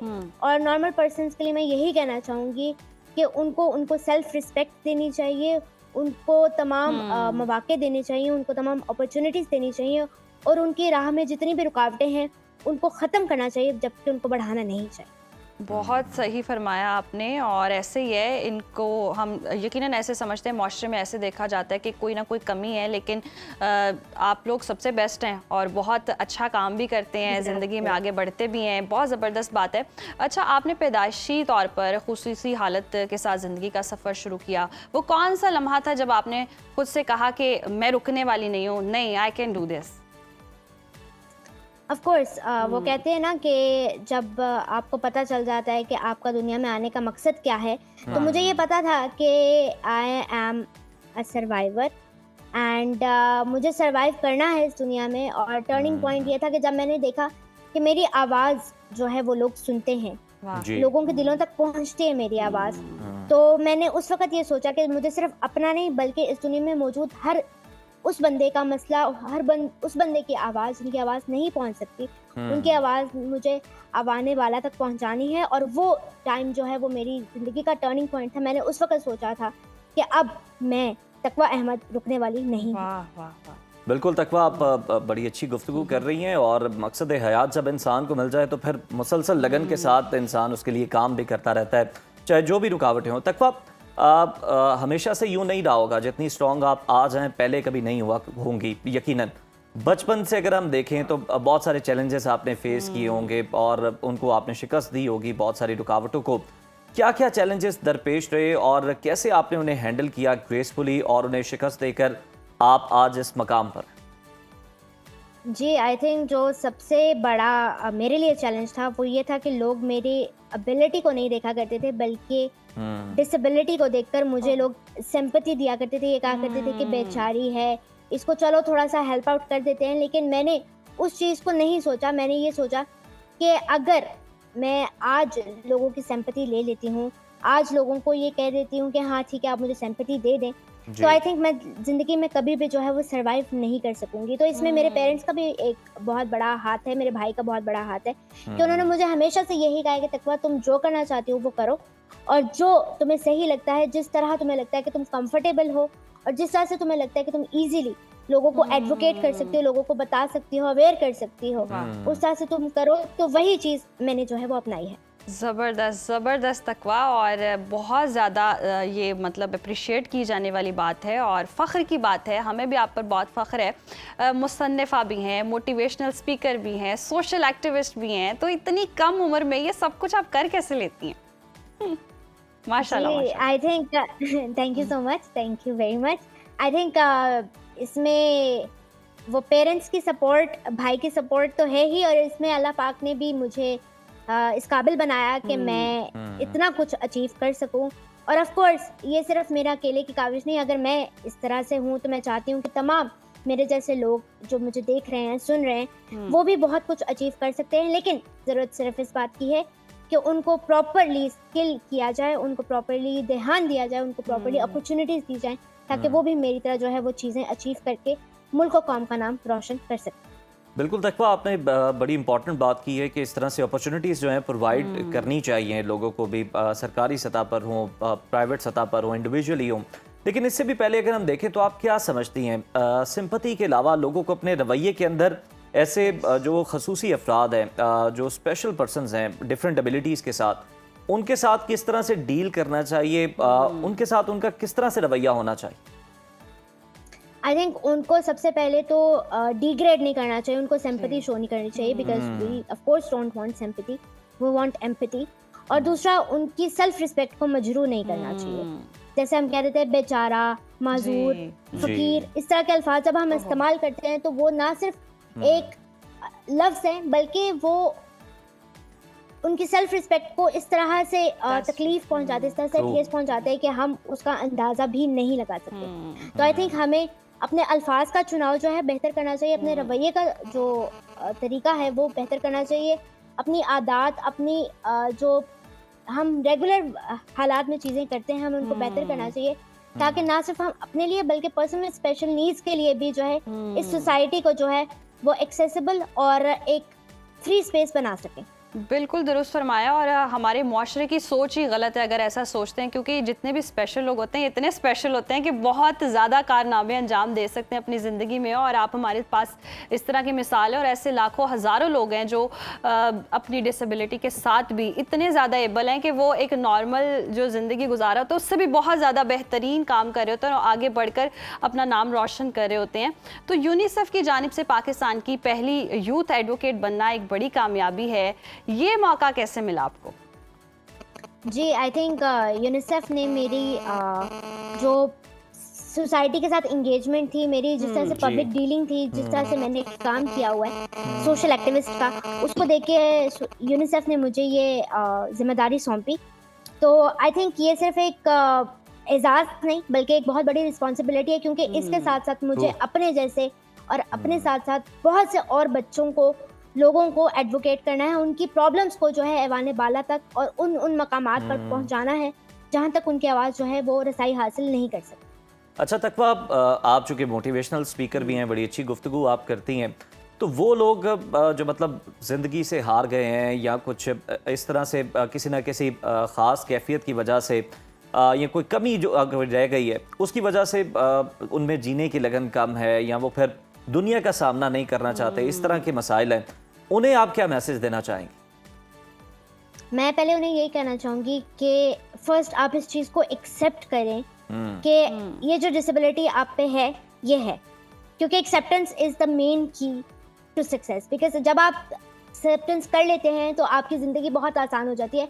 जब आपको पता है कि आपके पास डिसेबिलिटी है तो फिर आप उस चीज़ को छोड़कर जो आपके पास एबिलिटीज़ हैं आप उनको देखें और ये चीज़ Great. देखें कि आप किन किन चीज़ों में माहिर हैं, किस चीज़ में महारत रखते हैं, उसी चीज़ में फील्ड में आगे जाएं, गुड। ताकि जो है आपकी ज़िंदगी और आपके आसपास वालों की ज़िंदगी आसान हो सके और आप जो है वो सोसाइटी की किरदार बिल्डिंग में और कैरेक्टर बिल्डिंग में जो है वो एक जबरदस्त, बहुत खूबसूरत मैसेज। बहुत शुक्रिया तकवा अहमद आपके वक्त का। और सोसाइटी को भी चाहिए, हमारे मुआशरे में एक ऐसी सोच है जो इन लोगों को कमतर समझती है, बिल्कुल नहीं समझना चाहिए। ये लोग बहुत ही ज्यादा काबिल होते हैं और मुआशरे में एक पहचान सिंपैथी नहीं, आप एम्पैथी शो करें, उनके लिए जो कर सकते हैं आप वो करें। और इसी पैगाम के साथ जनाब बढ़ते हैं ब्रेक की जानिब। आप हेडलाइंस मुलाहिजा करें, उसके बाद कुछ दीगर मौज़ूआत हैं, उनके साथ दोबारा हाजिर होंगे। Stay with us. Welcome back after the break नाजरीन। और इस वक्त जो सबसे बड़ा मसला चल रहा है ट्रैफिक कवानीन के खिलाफ वर्जी के हवाले से, जो कार्रवाइयाँ हो रही हैं, धड़ाधड़ हो रही हैं और सख्त तरीन कार्रवाइयाँ इससे पहले लाहौरियों ने नहीं देखी, बल्कि पूरे पंजाब में चल रही हैं। ताज़ा आदादोशुमार तो यही बताते हैं सूरत हाल के हवाले से कि 24 घंटों में 63,970 चालान किए गए, जिसमें से देखा जाए तो 8,42,90,000 रुपये जुर्माने की मद में वसूल हुए। और इसी दौरान 23,904 गाड़ियां मुख्तलिफ थानों में तहवील में रखी गई हैं, जबकि हेलमेट ना पहनने पर 28,000 चालान और 4,312 मुकदमात दर्ज किए गए। जबकि नाज़रीन हम दूसरी जानिब देख रहे हैं, पंजाब में ट्रैफिक कवानीन के हवाले से एक अहम कदम भी उठाया गया। वज़ीर आला मरियम नवाज ने कम उम्र ड्राइवर्स की गिरफ्तारी रोक दी है और हथकड़ियां लगाने पर सख्त नाराज़गी का इजहार किया है। अब 16 साल के बच्चों को स्मार्ट कार्ड और मोटरसाइकिल लाइसेंस देने का उसूली फैसला भी कर लिया गया, जबकि हेलमेट ना पहनने पर पहली बार सिर्फ वार्निंग चालान होगा। और ट्रैफिक पुलिस को आवाम की इज्जत नफ्स का ख्याल रखने की हिदायत और सूबे भर में आगही हफ्ता मनाने का ऐलान भी किया गया है। क्या ये इकदाम ट्रैफिक निज़ाम में मुस्बत तब्दीली लाएंगे? इस सूरत हाल पर मजीद गुफ्तगू करेंगे। हमारे साथ हैं ब्यूरो चीफ लाहौर अरसलान रफीक भट्टी साहब, बहुत शुक्रिया आपके वक्त का। Good morning. अब सबसे पहले तो ये बताएं, ये जो कवानीन आ रहे हैं, सख्ती भी हो रही है और चालान भी हो रहे हैं, ये कितने खुश आइंदे हैं? बेहतरी आएगी इससे? जी डेफिनेटली आएगी। देखिए, कानून की अमलदारी ये है कि पूरी दुनिया में ये मुश्किल से ही होती है, सही, और सख्ती करनी पड़ती है। चूँकि हम बहैसियत कौम, पाकिस्तानी कौम और कोई भी कौम आप पकड़ लें, वो प्यार से ज़रा कम मानते हैं हम जी। हमें जब तक पाबंदी डंडा ना चढ़े, वो कहते हैं ना, पंजाबी भी मिसाल है, मौला वो डंडा पी रहे बिगड़िया तिगड़िया का, तो वो बिगड़े हम बिगड़ भी गए हैं, तिगड़ भी गए हैं। तो अब मामला ये है कि हमने दुरुस्त करना है। मुहज़्ज़ब माशरे में मुहज़्ज़ब कौमें जो होती हैं उसमें ये होता है। अब मलेशिया आप चले जाएँ तो वहाँ पे मैं एक दफ़ा गया था 2017 में वर्ल्ड अर्बन फोरम में पाकिस्तान की तरफ से। तो वहाँ पे हमने वो डॉक्टर महातीर मोहम्मद, उनसे बात हुई और वो उनके प्राइम मिनिस्टर साहब जो उस वक्त सिटिंग थे उनसे बात हुई। तो उन्होंने गुफ्तगू के दौरान जो है वो प्रेसिडेंट जो प्राइम मिनिस्टर ली थे सिंगापुर के, वो आ गए। उनसे हमारी जब बात हुई तो उनसे मैंने क्वेश्चन किया कि आपने सिंगापुर को सिंगापुर कैसे बनाया। और मलेशिया वाले जो महातीर मोहम्मद हैं डॉक्टर साहब, उन्होंने कहा जी कि मैंने सिर्फ ट्रैफिक दुरुस्त की है। और ली ने कहा कि जी मैंने अपने बंदों को, मुझे मछेरे मिले थे 3 लाख, अच्छा। मैंने उनको सिर्फ मछली पकड़ने का तरीका सिखाया और उसके बाद मैंने बताया कि लाइन में कैसे जाना है। बस ये 2 बातें मुझे आज भी याद है उनकी, दोनों प्राइम मिनिस्टर साहबान की। तो अगर हम अपनी ट्रैफिक कवानीन को दुरुस्त कर लें, बात ये जी कि आप स्टॉप पे खड़े हैं सुबह या रात को या दोपहर में, पीछे से मोटरसाइकिल वाला लाके आपकी गाड़ी की लाइट तोड़ देता है और फिर बाहर निकल के उसका डायलॉग क्या होता है, अब बाऊ अन्ना यहाँ नजर नहीं आता, अल्लाह के बंदे पीछे से तूने मारी है, मैं तो खड़ा हूँ। अब बात यह है जी कि मोटरसाइकिल वालों के लिए मैं उन बच्चों को बिल्कुल ब्लेम नहीं करूंगा जो चला रहे हैं, मैं ब्लेम करूंगा वालिदैन को कि उन्होंने अपने कम उम्र बच्चों को मोटरसाइकिल या गाड़ी क्यों दी है। आप देखें कि गुज़िश्ता साल फेज 7 में एक हादसा हुआ था जहाँ पे 7 लोग जो है वो जान से गए। 9 उम्र ड्राइवर था, वो जेल में है, जाहिर है, लेकिन 7 जानों का अजाला नहीं है। अब जो वन विलिंग करते हैं वालिदैन, जब वो उनको कुछ हो जाता है तो वालदा उनकी ये कहती हैं कि जी मेरा बेटे से तो शराफत जो है हमारे घर से निकलती है, उससे बड़ा शरीफ आदमी तो कोई नहीं है। लेकिन आपको कानून की देखें, हेलमेट किसके लिए है? मेरी जान की हिफाजत के लिए ना। मैं मोटरसाइकिल पे जा रहा हूँ, तो हेलमेट मैंने पहना तो मेरी जान की जिम्मेदारी भी है, आपको जिम्मेदारी का एहसास करते हुए पहनना चाहिए। लेकिन सर देखें, अगर सख्ती करनी है तो फाइन्स बढ़ाकर भी हो सकती है, लेकिन आपने इसको क्रिमिनलाइज कर दिया, मुकदमात दर्ज कर रहे हैं। क्या जेलों में इतनी गुंजाइश बन गई है? क्या सारे इश्तिहारी पकड़े गए हैं? दहशतगर्द सारे जनाब जाके कहीं पहाड़ों पे छुप गए हैं? इतनी सख्त निगरानी? देखिए, हम सुबह सुबह ऐसी कोई बात नहीं मैं करना चाहता, लेकिन पंजाब हुकूमत का ये बहुत एहसन इकदाम है। आपकी जो बात है कि जी जेलें बढ़ गई हैं, जेलें बिल्कुल नहीं बढ़ी हैं, मैं उस पर बिल्कुल आपके साथ हूँ। हमें मुकदमात दर्ज नहीं करने चाहिए। जो स्टूडेंट है वो कोई चोर डाकू नहीं है। चोर डाकुओं को पकड़े, उनको हथकड़ी भी लगाएं, उनको आप जो करना चाहते हैं करें, लेकिन देखें ये बच्चे हैं, इनको समझाया जा सकता है, इनको सुलझाया जा सकता है। मामला सिर्फ इतना सा है कि प्यार मोहब्बत से नहीं समझते, थोड़ा सा तो कानून की अमलदारी करें। जो आपने बात की जुर्मानों की, जुर्माने बढ़ा रहे हैं। अब ये स्मार्ट कार्ड है। अब इसमें एक और बात है, इसमें बात यह है मैडम के जुर्माना अगर बढ़ाएंगे तो वो फिर क्या करते हैं, मोटरसाइकिल को आग लगा देते हैं, फिर रिक्शे को आग लगा देते हैं, फिर कहते हैं जी मैं कहाँ से करूँ, मैं बच्चों की। देखें, ये इसका हल नहीं है। अब हेलमेट हमारे देखें ऑर्डिनेंस था 2018 में ही आया था कि 18 साल से जो मोटरसाइकिल चलाता है बच्चा, इसके पास लाइसेंस है, लाइसेंस लाजमी है पूरी दुनिया में। हम ही मोटरवे पे आप 120 122 से जब ऊपर जाते हैं फौरी तौर पे सुई नीचे लाते हैं, ओए पकड़े ना जाए। तो अगर हम वहाँ कर सकते हैं तो हम शहर में क्यों नहीं करते हैं? ऐसे ही है। हम हेलमेट क्यों नहीं पहनते? हम वन व्हीलिंग से अपने बच्चों को क्यों नहीं रोकते? 18 साल का आपने जिक्र किया, 16 साल के जो बच्चे हैं, मरियम नवाज का बड़ा ऐसा इक़दाम है कि इन्हें स्मार्ट कार्ड दिया जाएगा। ये क्या तरीकेकार होगा, ये किस तरह से जारी किया जाएगा? कि जिस तरह आपका बे फॉर्म बनता था ना जी, आपका बे फॉर्म बन गया, उसमें पूरी फैमिली ट्री आ जाता है, जिसको ये फैमिली ट्री जिसको आप बोलते हैं नादरा वाले, उसके अंदर सारे बच्चे रजिस्टर होते हैं आपके। उसमें जब वो उसकी उम्र पूरी हो जाती है, 16 साल की उम्र में ऑलरेडी एक स्मार्ट कार्ड गवर्नमेंट इशू करती है। अब जितने भी 16 साल के बच्चे, चूंकि मैट्रिक में और ए लेवल्स में वो चाहिए होता है आपको जी, आईडी कार्ड होता है, वो सॉर्ट ऑफ आईडी कार्ड है, लेकिन ओरिजिनल आईडी कार्ड वो नहीं है, लेकिन वो आईडी कार्ड के तौर पे इस्तेमाल हो सकता है, वो इजाजत है। सही। उसी कार्ड के ऊपर मरियम नवाज ने ये कहा है जी कि आप उसी कार्ड पे इनको लाइसेंस जारी कर, जो 16 साल और प्लस, यानी 16 साल 1 घंटा आपकी उम्र है ना, आप लाइसेंस के लिए क्वालिफाई करते हैं। अब देखें, उसमें कोई पैसे भी नहीं है ज्यादा, 200-250 रुपए में लाइसेंस बन जाता है। तो यार क्यों नहीं बनवाते आप?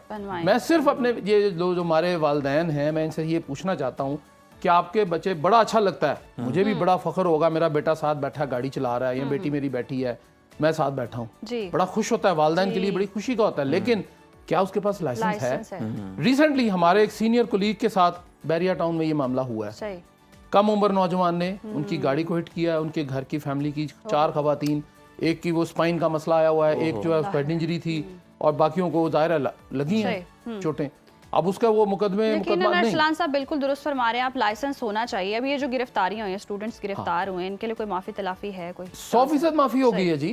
वो उन्होंने पेश किया है। सबसे पहले रिकॉर्ड तो नहीं बनेगा कोई इनका? नहीं, इनका रिकॉर्ड नहीं बनेगा, बिल्कुल भी नहीं। उनकी FIR क्वैश कर दी गई है गुज़िश्ता रोज ही, और ये हुआ सब कुछ chief justice Lahore high court justice miss Aliya Neelam के कहने पे। उन्होंने कहा ये बच्चे हैं, ये मुल्जिम है, क्या है ये किस तरह आप लेके आए उन लोगों को? उन्होंने सरजनिश की है, पुलिस डिपार्टमेंट की IG को बुलाया है। उन्होंने कहा कि इनको हथकड़ियां नहीं लगानी, और इनको अगर आपने पकड़ लिया ना, पहली मर्तबा अब ये है अच्छी बात कि इनको एक वार्निंग चलान जारी होगा कोई भी वॉलेशन पे, कि जी पहला लाओ जी वार्निंग चलान दे इनको। दूसरे पे उनसे कहा जी कि उनका मोटरसाइकिल करें बंद, और उनके वालिदैन को बुलाएं और उनसे पूछें कि ये क्या हरकत है उसकी। अच्छा भट्टी साहब, सख्तियां पहले भी थी, हम देखते थे चलान के हवाले से 2000 रुपया चलान किया गया, फिर बहुत ज्यादा सख्ती थी, लेकिन ये जो ऑर्डिनेंस आया इसके हवाले से कोई भरपूर हम देखते हैं कोई आगाही मुहिम उस तरह से नहीं थी, अवेयरनेस। मतलब जुमे वाले दिन जब ये इम्प्लीमेंट हुआ तो CTO लाहौर साहब हमारे साथ मौजूद थे, अतर वहीद साहब, हमने भी उनसे ये कहा कि आप कोई अवेयरनेस के लिए कोई 1 हफ्ता दें या कुछ इस तरह का मामला करें। उन्होंने कहा नहीं जी अवेयरनेस बड़ी देर की हो गई हुई है। तो आप नहीं समझते कि अवेयरनेस कोई मुहिम होनी चाहिए थी और उसके बाद इंप्लीमेंट हो जाता तो बेहतर होता, फिर ये एक्शन भी ना होते जो आप बोल रहे हैं? मैं बिल्कुल आपसे एग्री करता हूँ। देखें, अवेयरनेस का जो काम है ना, ये कंटिन्यूस होता है, ये कोई 1 दिन का 2 दिन का 1 हफ्ते का 2 दिन का नहीं है, ये चलता रहना चाहिए। अब मामला है कि आप पहले मेन रोड्स के ऊपर जो लोग मोटरसाइकिल सवार हैं उनको बजाय खौफ पैदा करने के या उनके ज़हन में कि जी जनाब निकलांगे तो फड़े जाएंगे, नहीं, आप उनके अंदर ये पैदा करें कि यार ये हमारा कौमी फरीज़ा है सही। जिस तरह आप ID कार्ड 18 साल की उम्र में बनाते हैं ना कि जी उसके बाद आपका सारा कुछ आप रजिस्टर होते हैं, फिर लाइसेंस बनता है, फिर पासपोर्ट बनता है, फिर बाकी काम होते हैं, तो इस पे भी आप करें। अच्छा करना भट्टी चाहिए। साहब, एक तो लाइसेंस खरीदना है, फिर नहीं बनाना है, खरीदा नहीं अच्छा आता। अब मतलब फीस देनी है ना, कहाँ से खरीदना है? फीस देनी है ना, बाज़ लोग आप वही खरीदते समझे। भी हैं ना, और हम फिर वो आप भी जानना देखिए चाह रहे खरीद रही है ना, आप 250 कह रहे हैं, इतनी फीस है नहीं उसकी। अच्छा उसके अलावा फिर हेलमेट भी आपने लेना है, फिर अब आप बता रहे हैं कि फोन यहाँ भी पर आप रुकें। सुन रहे थे, बसंत भी होनी है, वो तार भी लगवानी फिर तार भी, है फिर वो- बाइक के मैं ऊपर, वही करना बता क्या रही थी क्या कि सारा वो जो- बता मैं दें। बता देता मच्छरों वाली जाली भी पहननी है बाइक में। डेंगू भी बात बड़ा ये जी फैला हुआ है। कि पहली बात आपने कहा है जी कि लाइसेंस का, बात ये है जी कि लाइसेंस हमें लेना चाहिए। सही। आप 50,000 का चले बिल्कुल लेना मोटरसाइकिल चाहिए। लेते हैं, मैं नई हुई बात नहीं कर रहा, नया तो पता नहीं 1.25 लाख 1.5 लाख का मोटरसाइकिल हो गया, 3 लाख तक चले गए इलेक्ट्रिक आ गई मोटरसाइकिल, अब आप तो। 3 लाख खर्च रहे हैं, सही। तो यार 2,000 रुपया नहीं खर्चेंगे नहीं साहब। खर्च कर सकते। बिल्कुल लेना चाहिए। आपने 50 लाख की गाड़ी ली है तो भाई 5,000 का लाइसेंस क्यों नहीं लेते? ये भी बताएं लाइसेंस ऑथेंटिक होंगे, वो बच्चे ने उतनी 200% training ली भी होगी। सही। 200% लाइसेंस जो है, बहुत लाइसेंस सस्ती है, वाले मैंने रिन्यू कराया, मुझे अब पता वाह, नहीं, लाइसेंस बड़ा मुश्किल काम है अब वो 2 नंबरी खत्म हो गई है। सही जी, 2 अब नंबर नहीं सारी है। खत्म हो बिल्कुल गई। अच्छा बहुत- बसंत का भी बता दें, बसंत जाते में जाते आपने खबर बात दे की है, दें। देखें बसंत में खबर यह है जी कि पंजाब हुकूमत ने गुज़िश्ता रात एक ऑर्डिनेंस जारी किया ठीक। है, महदूद पैमाने पर जो है बसंत मनाई जा सकेगी महदूद इलाकों में, ठीक है। और इजाज़त देंगे ज़िले डिप्टी कमिश्नर जो होते हैं, मतलब अगर आपने लाहौर में करनी है डिप्टी कमिश्नर साहब से इजाज़त लेंगे। ये उन लोगों के लिए होगा जिसने पतंग उड़ानी है, सही। जिसने वहां से खरीदने वाले, बेचने वाले, सामान पतंगबाजी का, डोर वोर हर चीज, सही। इनके तमाम के लाइसेंस होंगे। लाइसेंस शेख शकील जो सदर हैं काइट फ्लाइंग एसोसिएशन के, उनसे कुछ देर पहले मेरी भी बात हो रही थी, उनको भी मैंने अभी इंगेज किया हुआ है, वो भी हमें आ जाएंगे हमारी स्क्रीन पे।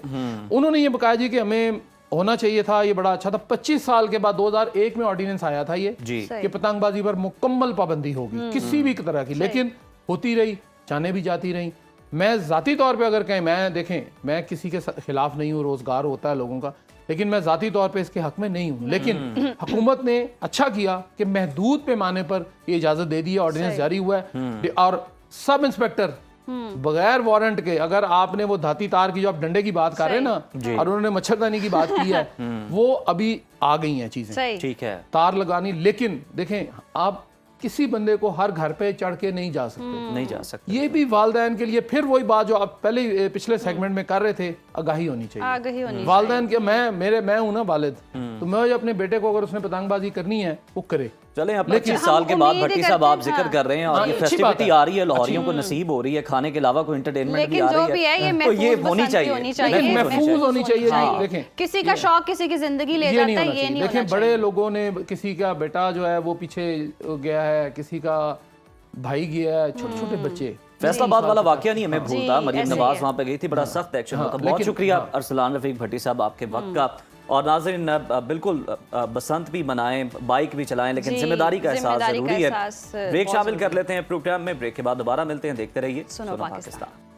वेलकम बैक नाज़रीन। और ब्रेक से पहले हम जिक्र कर रहे थे ट्रैफिक कवानीन का, और अब गाड़ियों का जिक्र कर लेते हैं। हुकूमत इस्तेमालशुदा गाड़ियों की दरामद स्कीम में बड़ी तब्दीलियों पर गौर कर रही है। तैयार की गई समरी में पर्सनल बैगेज स्कीम ख़त्म करने और गिफ्ट और ट्रांसफ़र ऑफ रेजिडेंस स्कीमों को सख्त करने की सिफारिश की गई है, और ये समरी काबीना की इक्तिसादी राब्ता कमेटी ECC के पास हतमी फैसले के लिए भेजी गई है। दूसरी तरफ पाकिस्तान का ऑटो सेक्टर इस सख्ती की सख्त मुखालिफत कर रहा है। पाकिस्तान का ऑटो सेक्टर तकरीबन 1200 फैक्ट्रियों पर मुश्तमिल है, 2.5 मिलियन अफराद को मुलाजमतें फराहम भी करता है और सालाना 500 अरब रुपए का रेवेन्यू पैदा करता है। हुकूमत की स्कीम में ये तब्दीलियाँ ऑटो सेक्टर और सारिफीन पर किस दर्जा असर डालेंगी, इस्तेमालशुदा गाड़ियों की बढ़ती हुई दरामद से मकामी सनत और मुलाजमतों पर क्या असरात मरतब होंगे, और मुस्तकबिल में अगर हम देखें तो आवाम और डीलर्स के लिए गाड़ियों की कीमतें और दस्तयाबी कैसे हो सकती है, इस मौजू पर मजीद तफसीलात जान लेते हैं। हमारे साथ मौजूद हैं ऑटोमोबाइल इंडस्ट्री के एक्सपर्ट हाफिज सज्जाद साहब। हाफिज साहब आपको खुश आमदीद कहते हैं प्रोग्राम में।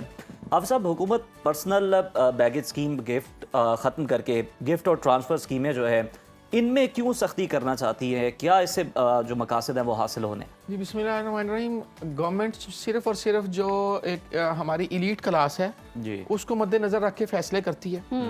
एक दर्जन से कुछ जायद 12-14 कंपनी है, गवर्नमेंट उनके मुफादात की बात कर रही है, लेकिन एक आम आदमी और मिडिल क्लास और लोअर मिडिल क्लास जो जिनको हमने ऑल्टो, मेहरान और कल्टस के रहमो करम पे छोड़ा हुआ है जी। उनके बारे में गवर्नमेंट सोचना भी नहीं चाहती। आप मुझे बताएं कि आप 12-14 खानदानों के तहफ़्फ़ुज़ की बात करते हैं कि वो जी 1200 हज़ार इंडस्ट्रीज चला रहे हैं। कहाँ पे इंडस्ट्रीज हैं? सारी जितनी भी आपकी गाड़ियां हैं बाहर से उनके पार्ट्स आते हैं और यहाँ पे आके असम्बलिंग होती है, असेंबली लाइन लगाते हैं और पार्ट्स जोड़ के वो गाड़ियां बेचते हैं। देखिए ये जो अभी गवर्नमेंट सख्ती करने जा रही है, बड़ी ये खतरनाक बात है। आपका पाकिस्तान में कोई एक जो कहते हैं ऑटो मैन्युफैक्चरर्स हैं कोई नहीं है, असेंबलर्स हैं सारे ये। इनके पास आपके आज तक इन लोगों ने कभी ऑल्टो के मुकाबले में कोई गाड़ी लॉन्च की? इन्होंने कभी कल्टस जैसी कोई गाड़ी लॉन्च की? जो गाड़ी ये लॉन्च करते हैं वो भी बाहर से, ये एक पूरा स्कैम है इस कौम के साथ हो रहा है। 25 करोड़ आवाम के साथ स्कैम करते हैं। ये गाड़ियां बाहर से लाते हैं और उनके गवर्नमेंट कहती है 5 साल के अंदर आपने ये चेंज करनी है और इसको लोकलाइज करना है। ये वो लोकलाइज करते नहीं है, नई कंपनी खड़ी कर देते हैं, फिर वही पुरानी बाहर से गाड़ियां आती है। आप मुझे बताएं, जैको आ रही है, जितनी ओमेडा आ रही है, BYD आ रही, सारी इंपोर्टेड है। मसला क्या है? मसला ये है कि आप 12-14 जिस तरह शुगर एक माफिया है जी, सही है, वो 100 रुपए में जब वो किलो चीनी बिक रही थी तो गन्ने का जो रेट था वो 400 रुपए मन था, 450 रुपए मन था। आज 200 रुपए में बिक रही है तो गन्ने का रेट 400 रुपए मन है, वो नीचे गिरा दिया गया। इसी तरह ये कहा जाता है कि जी हम इंडस्ट्री को बचा रहे, इंडस्ट्री को नहीं बचा रहे। देखिए मैं अब नाम नहीं लेना चाहता, लेकिन जिन लोगों ये जो 12-14 खानदान है, इनकी एक्सेस है प्राइम मिनिस्टर हाउस तक। ये उठाते हैं, मुंह उठाते हैं और पहुंच जाते हैं प्राइम मिनिस्टर हाउस में कि हम बंद कर देंगे, हम ये कर देंगे। भाई आप इस कौम को दे क्या रहे हैं? आप लोकलाइजेशन की बात करें, वो कहते हैं सर हम जो गाड़ी बनाते हैं 50% तो गवर्नमेंट ले जाती है हमसे सर, टैक्स। ये भी हम इतना पैसा दे रहे हैं सर। गवर्नमेंट देखिए ना, अब आप चोरों के साथ मिल जाए खुद तो अवाम तो पूछने वाला कोई नहीं। अभी आप एक गाड़ी की बात कर रहे थे, उस पे 25 लाख कम कर दिया गया जी। भाई आप अपनी जेब से देंगे जी। एक गाड़ी पहले 20 लाख 22 लाख कम, यानी इतना आपका मुनाफा था तो उसमें से थोड़ा सा आपने छोड़ा है। सर LC 300 जापान के अंदर आज भी उसकी पाकिस्तानी रुपयों में कीमत, उसके टॉप क्लास वेरिएंट की पाकिस्तानी रुपयों में 1,50 लाख रुपए बनती है। तो आप यहाँ पे फॉर्च्यूनर कौम पे एहसान करके 25 लाख घटा के आप कहते हैं कि हम 1.5 करोड़ रुपए में दे देंगे, तो ये बड़ा कौम पे एहसान होगा। और आप प्रोपेगेंडा करते हैं कि हमारे पास 98 लाख आता है, झूठ बोलते हैं आप। आपका ऑडिट किया जाए, पता चले कि आप सारे पार्ट्स इंपोर्ट करते हैं और उस इंपोर्ट के अंदर गेम क्या करते हैं। आप परेशान हो जाए। एक सिस्टर कंपनी बनाई जाती है, ठीक है, और उस सिस्टर कंपनी से वो पार्ट्स महंगी बाइंग करके खरीदे जाते हैं और गवर्नमेंट को उससे पे टैक्स लेकर। देखिए आप जितनी भी गाड़ियां पाकिस्तान में बना रहे हैं उन सब का पैसा बाहर जा रहा है, ठीक है। मुझे बताएं, क्या टोयोटा का पैसा बाहर नहीं जा रहा? क्या सुजुकी का पैसा बाहर नहीं जा रहा? क्या होंडा का पैसा बाहर नहीं जा रहा? उसूलन तो पैसे की बजाय इन्हें गाड़ियां एक्सपोर्ट करनी चाहिए थी यहाँ बना के। आज तक इन्होंने किया क्या है? ये 3 कंपनियां रूल करती रही और उसके बाद अब जो होने जा रहा है, मैं बड़ी दुख की बात है, और गवर्नमेंट में बैठे हुए लोग इस बात को सोचते नहीं है कि यहाँ पे मिडिल क्लास और लोअर मिडिल क्लास की भी कोई बात करे और इनको पाबंद किया जाए कि आप क्वालिटी कार्स जो है वो लोगों, छोटी जो लोग हैं जो नहीं बर्दाश्त कर सकते उनके लिए बनाएं। बस क्या किया जाता है जी, 12,000 इंडस्ट्री झूठ है जी, और 25 पता नहीं कितने मिलियन लोग, सब झूठ है। तो हाफिज साहब, ये जो मिडिल क्लास जितने भी लोग हैं वो तो अफोर्ड ही छोटी गाड़ी कर सकते हैं, तो ऑप्शन क्या है पाकिस्तान में? हाँ, आप मुझे बता दें, अब अगर पाकिस्तान में 1.25 लाख 1.5 लाख के लगभग गाड़ी ये लोकल मैन्युफैक्चरर्स बाहर से मंगवा कर नट पेज वो इकट्ठे करके बेच देते हैं, और उस दौरान 30 से 40 हजार गाड़ी बाहर से आ जाती है, इंपोर्ट हो जाती है। और एक आम आदमी जो है जो बैंकों में जॉब करते हैं, स्कूल टीचर्स हैं, सहाफी हैं, वो अगर छोटी गाड़ियां 30-35 लाख की रेंज में उनको एक अच्छी गाड़ी सेफ्टी फीचर्स के साथ और बेहतर क्वालिटी के साथ, बल्कि दुनिया की बेहतरीन गाड़ियां 30 से 35 लाख में मिल जाती हैं, तो आप उनको इससे क्यों रोकना चाहते हैं? या तो आप कहें ना कि हम मिडिल क्लास के लिए जो 1500 सीसी तक गाड़ी है उनको हम इस तरह उनके लिए आसानियां पैदा करेंगे, क्योंकि ये तो बनाते नहीं है, इनको तो पैसे चाहिए। एक गाड़ी में, ये 1.5 करोड़ की गाड़ी में 75 लाख रुपए प्रॉफिट कमाते हैं। तो आप दुनिया में ऑडिट करवा ले, फॉर्च्यूनर के 25 लाख रुपए कम हुआ, अभी भी 1.5 करोड़ किया, अब उसका ऑडिट करवाए 60-70 लाख। अभी भी नहीं इतनी बुकिंग्स हो रही हैं उसकी, होनी नहीं है। 5-6 किलोमीटर तो उसकी एवरेज है, बुकिंग कैसी होनी है? तो कोई कुछ भी नहीं देते, ना ये सेफ्टी फीचर्स देते हैं, ना ये फ्यूल के पे कोई देखते हैं, सिर्फ इनको प्रॉफिट चाहिए। और देखिए पैसा इंपोर्ट में भी बाहर जाता है और असेंबलिंग में भी बाहर ही जाता है। इंपोर्ट से आम आदमी को फायदा होता है और रोजगार ज्यादा। इनके पास इस तरह की सहूलत नहीं है क्या? इतने कोई, ये आपने बड़ी अच्छी बात की। प्रोटोन सागा अभी कल मलेशिया में लॉन्च हुई है कुछ दिन पहले। पाकिस्तानी रुपयों में उसका टॉप वेरिएंट जो है वो 3 मिलियन का है। अच्छा, ठीक है, ठीक। यहाँ पे अगर आज ही वही कोई भी कंपनी उसे लेकर आएगी तो उसे लेकर जाएगी 6 मिलियन पे। तो यहाँ पे कंपनियां डबल ट्रिपल मुनाफा कमाना चाहती हैं। इनका मसला प्रॉफिट रेशो है। ये थोड़े प्रॉफिट, ये क्यों नहीं ऑल्टो के मुकाबले में कोई गाड़ी लॉन्च करती, हंडाई क्यों नहीं बनाती अपनी पिकांटो को अच्छा करती, उसे कोई गाड़ी छोटी लाकर सेंट्रो को ले आए, पिकांटो वाले पिकांटो को सही कर दें, नहीं करेंगे। क्यों? इन्हें एक गाड़ी के अंदर मार्जिन चाहिए मिलियंस में। और इस ये 25 करोड़ आवाम इतनी बेकार है, इतनी फजूल है कि इनके मुफादात के लिए सोचने वाला कोई नहीं है। लेकिन 14 खानदान के मुफादात है ना, उसके लिए पेट में मरोड़ उठते हैं फेडरल गवर्नमेंट के, और वो ये जाते हैं रोते हैं 4 सेठ। मैं आपको जेन्युइन बात बता रहा हूँ, 4 सेठ जाते हैं वहां पे रोते हैं, धमका भी देते हैं कि बंद तो कर देंगे, हम ये हो जाएगा, हम मर जाएंगे। अब भाई तुम्हारे 5000 बिजनेस हैं, इस कौम को तुम किस तरह लूट रहे हो। और वही सेठ के सेठ और आवाम रुलती रहती है, आवाम को कुछ नहीं देने के लिए तैयार। गवर्नमेंट क्यों, गवर्नमेंट ने जो 1621 ऑटो पॉलिसी लाई थी, गवर्नमेंट ने उस पर अमल दरामद क्यों नहीं करवाया? आज तक पेट्रोल गाड़ियां पाकिस्तान में क्यों बन रही हैं? फिर नई कंपनियां क्यों खड़ी कर दी जाती हैं, और उन नई कंपनियों की आड़ में फिर गवर्नमेंट को टैक्स चोरी किया जाता है उससे, और आवाम को एक नई बत्ती के पीछे। ये जो ऑटो सेक्टर है, इनका भी हमने मौकिफ लिया था। वो ये कहते हैं कि चले हम अगर उस तरह से नई सेफ्टी फीचर्स दे रहे हैं, अगर वो देंगे तो गाड़ी बहुत महंगी हो जाएगी। अब एक मिसाल है, माहम की गाड़ी है वो थोड़ी सी सस्ती है लेकिन उसके अंदर एयर बैग है, फीचर है। मेरी लोकल गाड़ी है, महंगी है लेकिन उसके अंदर एयर बैग नहीं है, वो फीचर्स ही नहीं है क्योंकि लोकल है बेचारी। तो अब मसला ये है कि सिक्योरिटी फीचर्स जो हैं और उसके अलावा सेफ्टी फीचर्स जो हैं वो कितने जरूरी हैं, और अगर हम देखें तो ये क्यों उस तरह से प्रोवाइड नहीं कर पा रहे, इन्हें आखिर मसला क्या है? सर 12-14 सेठ और उनके खानदान और उनके खानदानों के मुफादात का तहफ़्फ़ुज़ ईडीबी बना, इंजीनियरिंग डेवलपमेंट बोर्ड, वो क्या करता है? ये गाड़ियां बनाने की इजाजत क्यों दी जाती है? मैं आपको बता रहा हूं कि मलेशिया में क्या लेबर रेट ज्यादा है या पाकिस्तान में ज्यादा है? आप महंगाई की बात करें, वहां पे ज्यादा है या यहाँ पे ज्यादा? लेकिन यहाँ पे रोना रोया जाता है कि गवर्नमेंट टैक्स ले लेती, गवर्नमेंट कोई टैक्स नहीं लेती, गवर्नमेंट आपसे वो टैक्स लेती है जो एंड यूजर पे करता है। आप तो इंपोर्ट के हवाले से भी ये सवाल उठाते हैं ये लोग, जो हमारी ऑटो इंडस्ट्री, जैसे आप असेंबलर्स कह रहे हैं, वो कहते हैं कि जो जापान से गाड़ियां आप लाएंगे, अब तो फेक जो शीट्स हैं वो भी बन जाती हैं, ऑक्शन शीट्स जो हैं वो भी बन जाती हैं, और फिर वो गाड़ियां, मतलब चंद डीलर हैं जो कि बड़ा अच्छा काम कर रहे हैं, कोई बेहतर गाड़ी दे रहे हैं और बता रहे हैं कि इसमें क्या मसला है।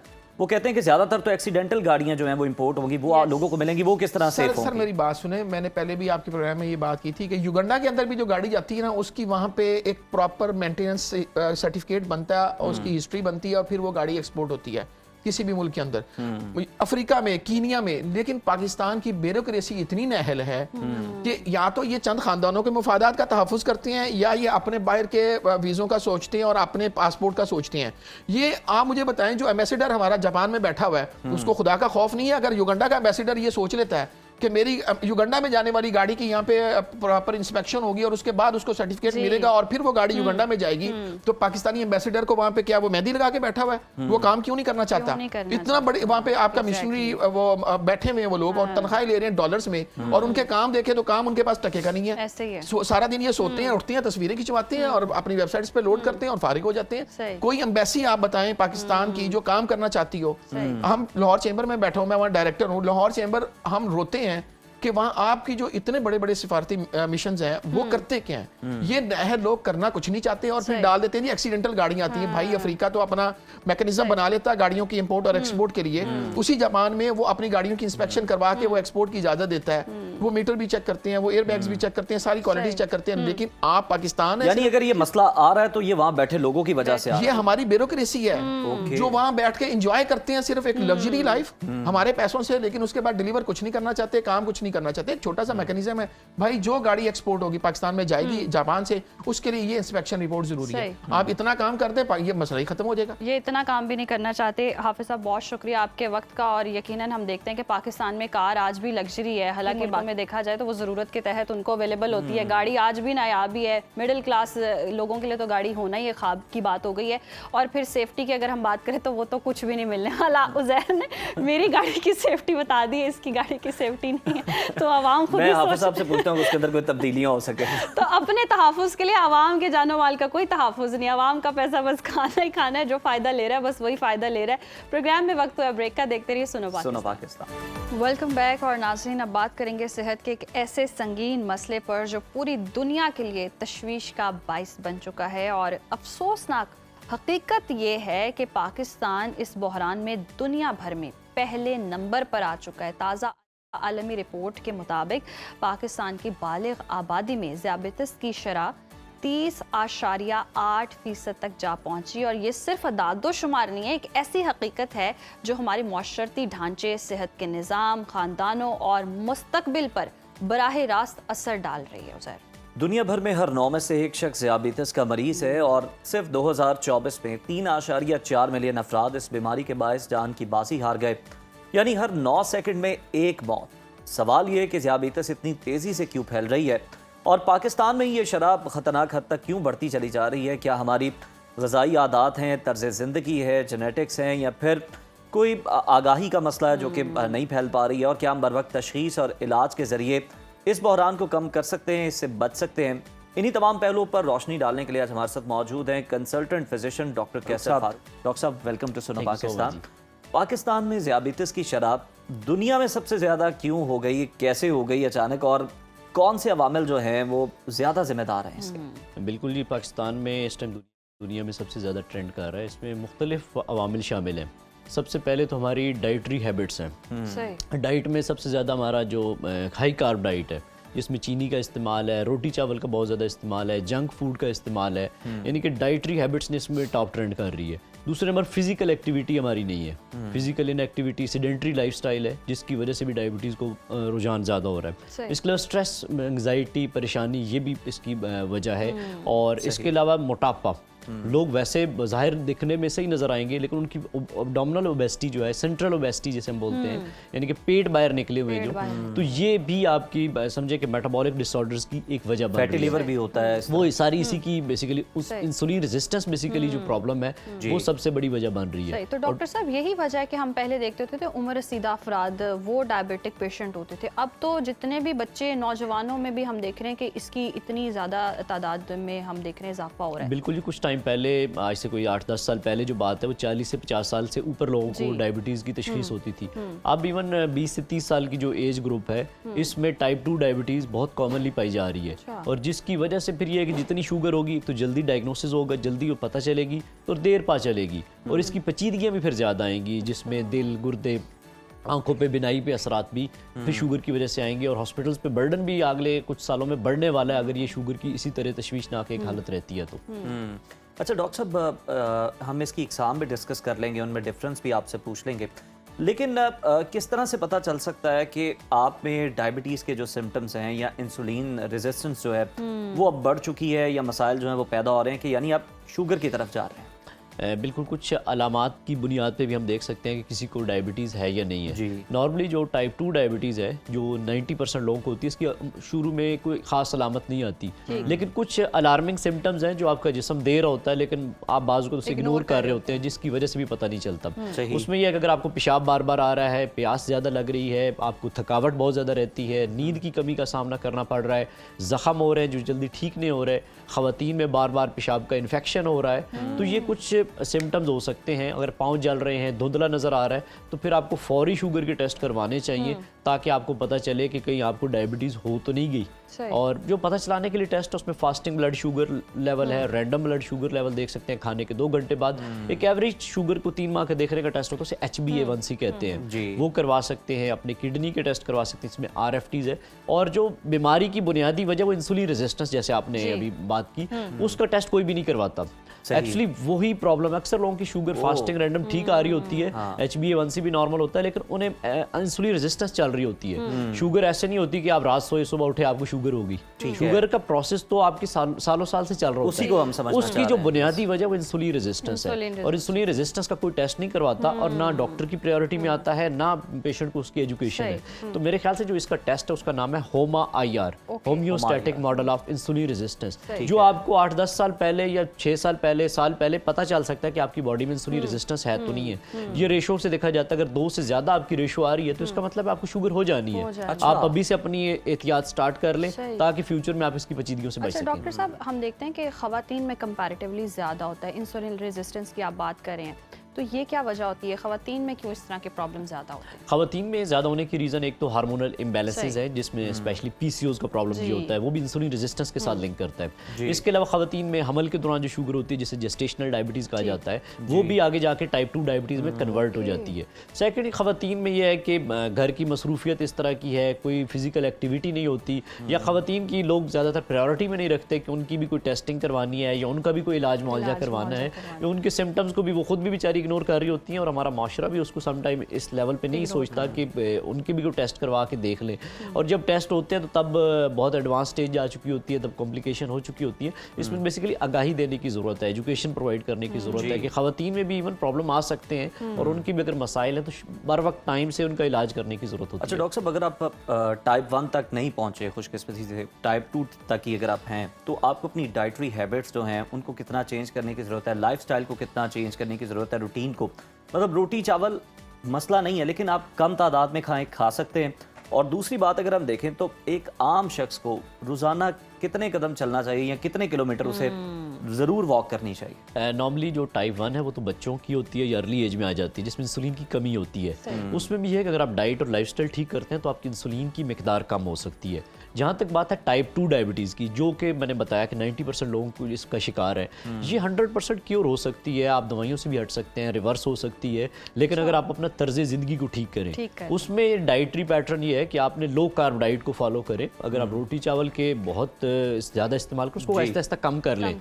वॉक वर्जिश की आपने बात की कि आप हफ्ते में एटलीस्ट 150 मिनट्स जो रिकमेंडेड है वो आप वॉक करें, लेकिन आप जब खाएं 15-20 मिनट सुबह दोपहर शाम को थोड़ा सा चल फिर लें। ये नहीं है कि खाना खाया वहीं बैठे रहें। रात का खाना जल्दी खाने की कोशिश करें, कोल्ड ड्रिंक्स का इस्तेमाल लिमिट करें, बेकरी आइटम्स को लिमिट करते हैं। तो टाइप 2 डायबिटीज़ में बहुत सारे पेशेंट ऐसे जिनको रिवर्स जिनकी हो चुकी है, जिनकी 10-10 15-15 साल से इंसुलिन लगा रहे थे, दवाइयाँ खा रहे थे, तो हज़ारों में ऐसे पेशेंट हैं जिनकी मैंने टाइप 2 डायबिटीज़ को रिवर्स करने में हेल्प की है।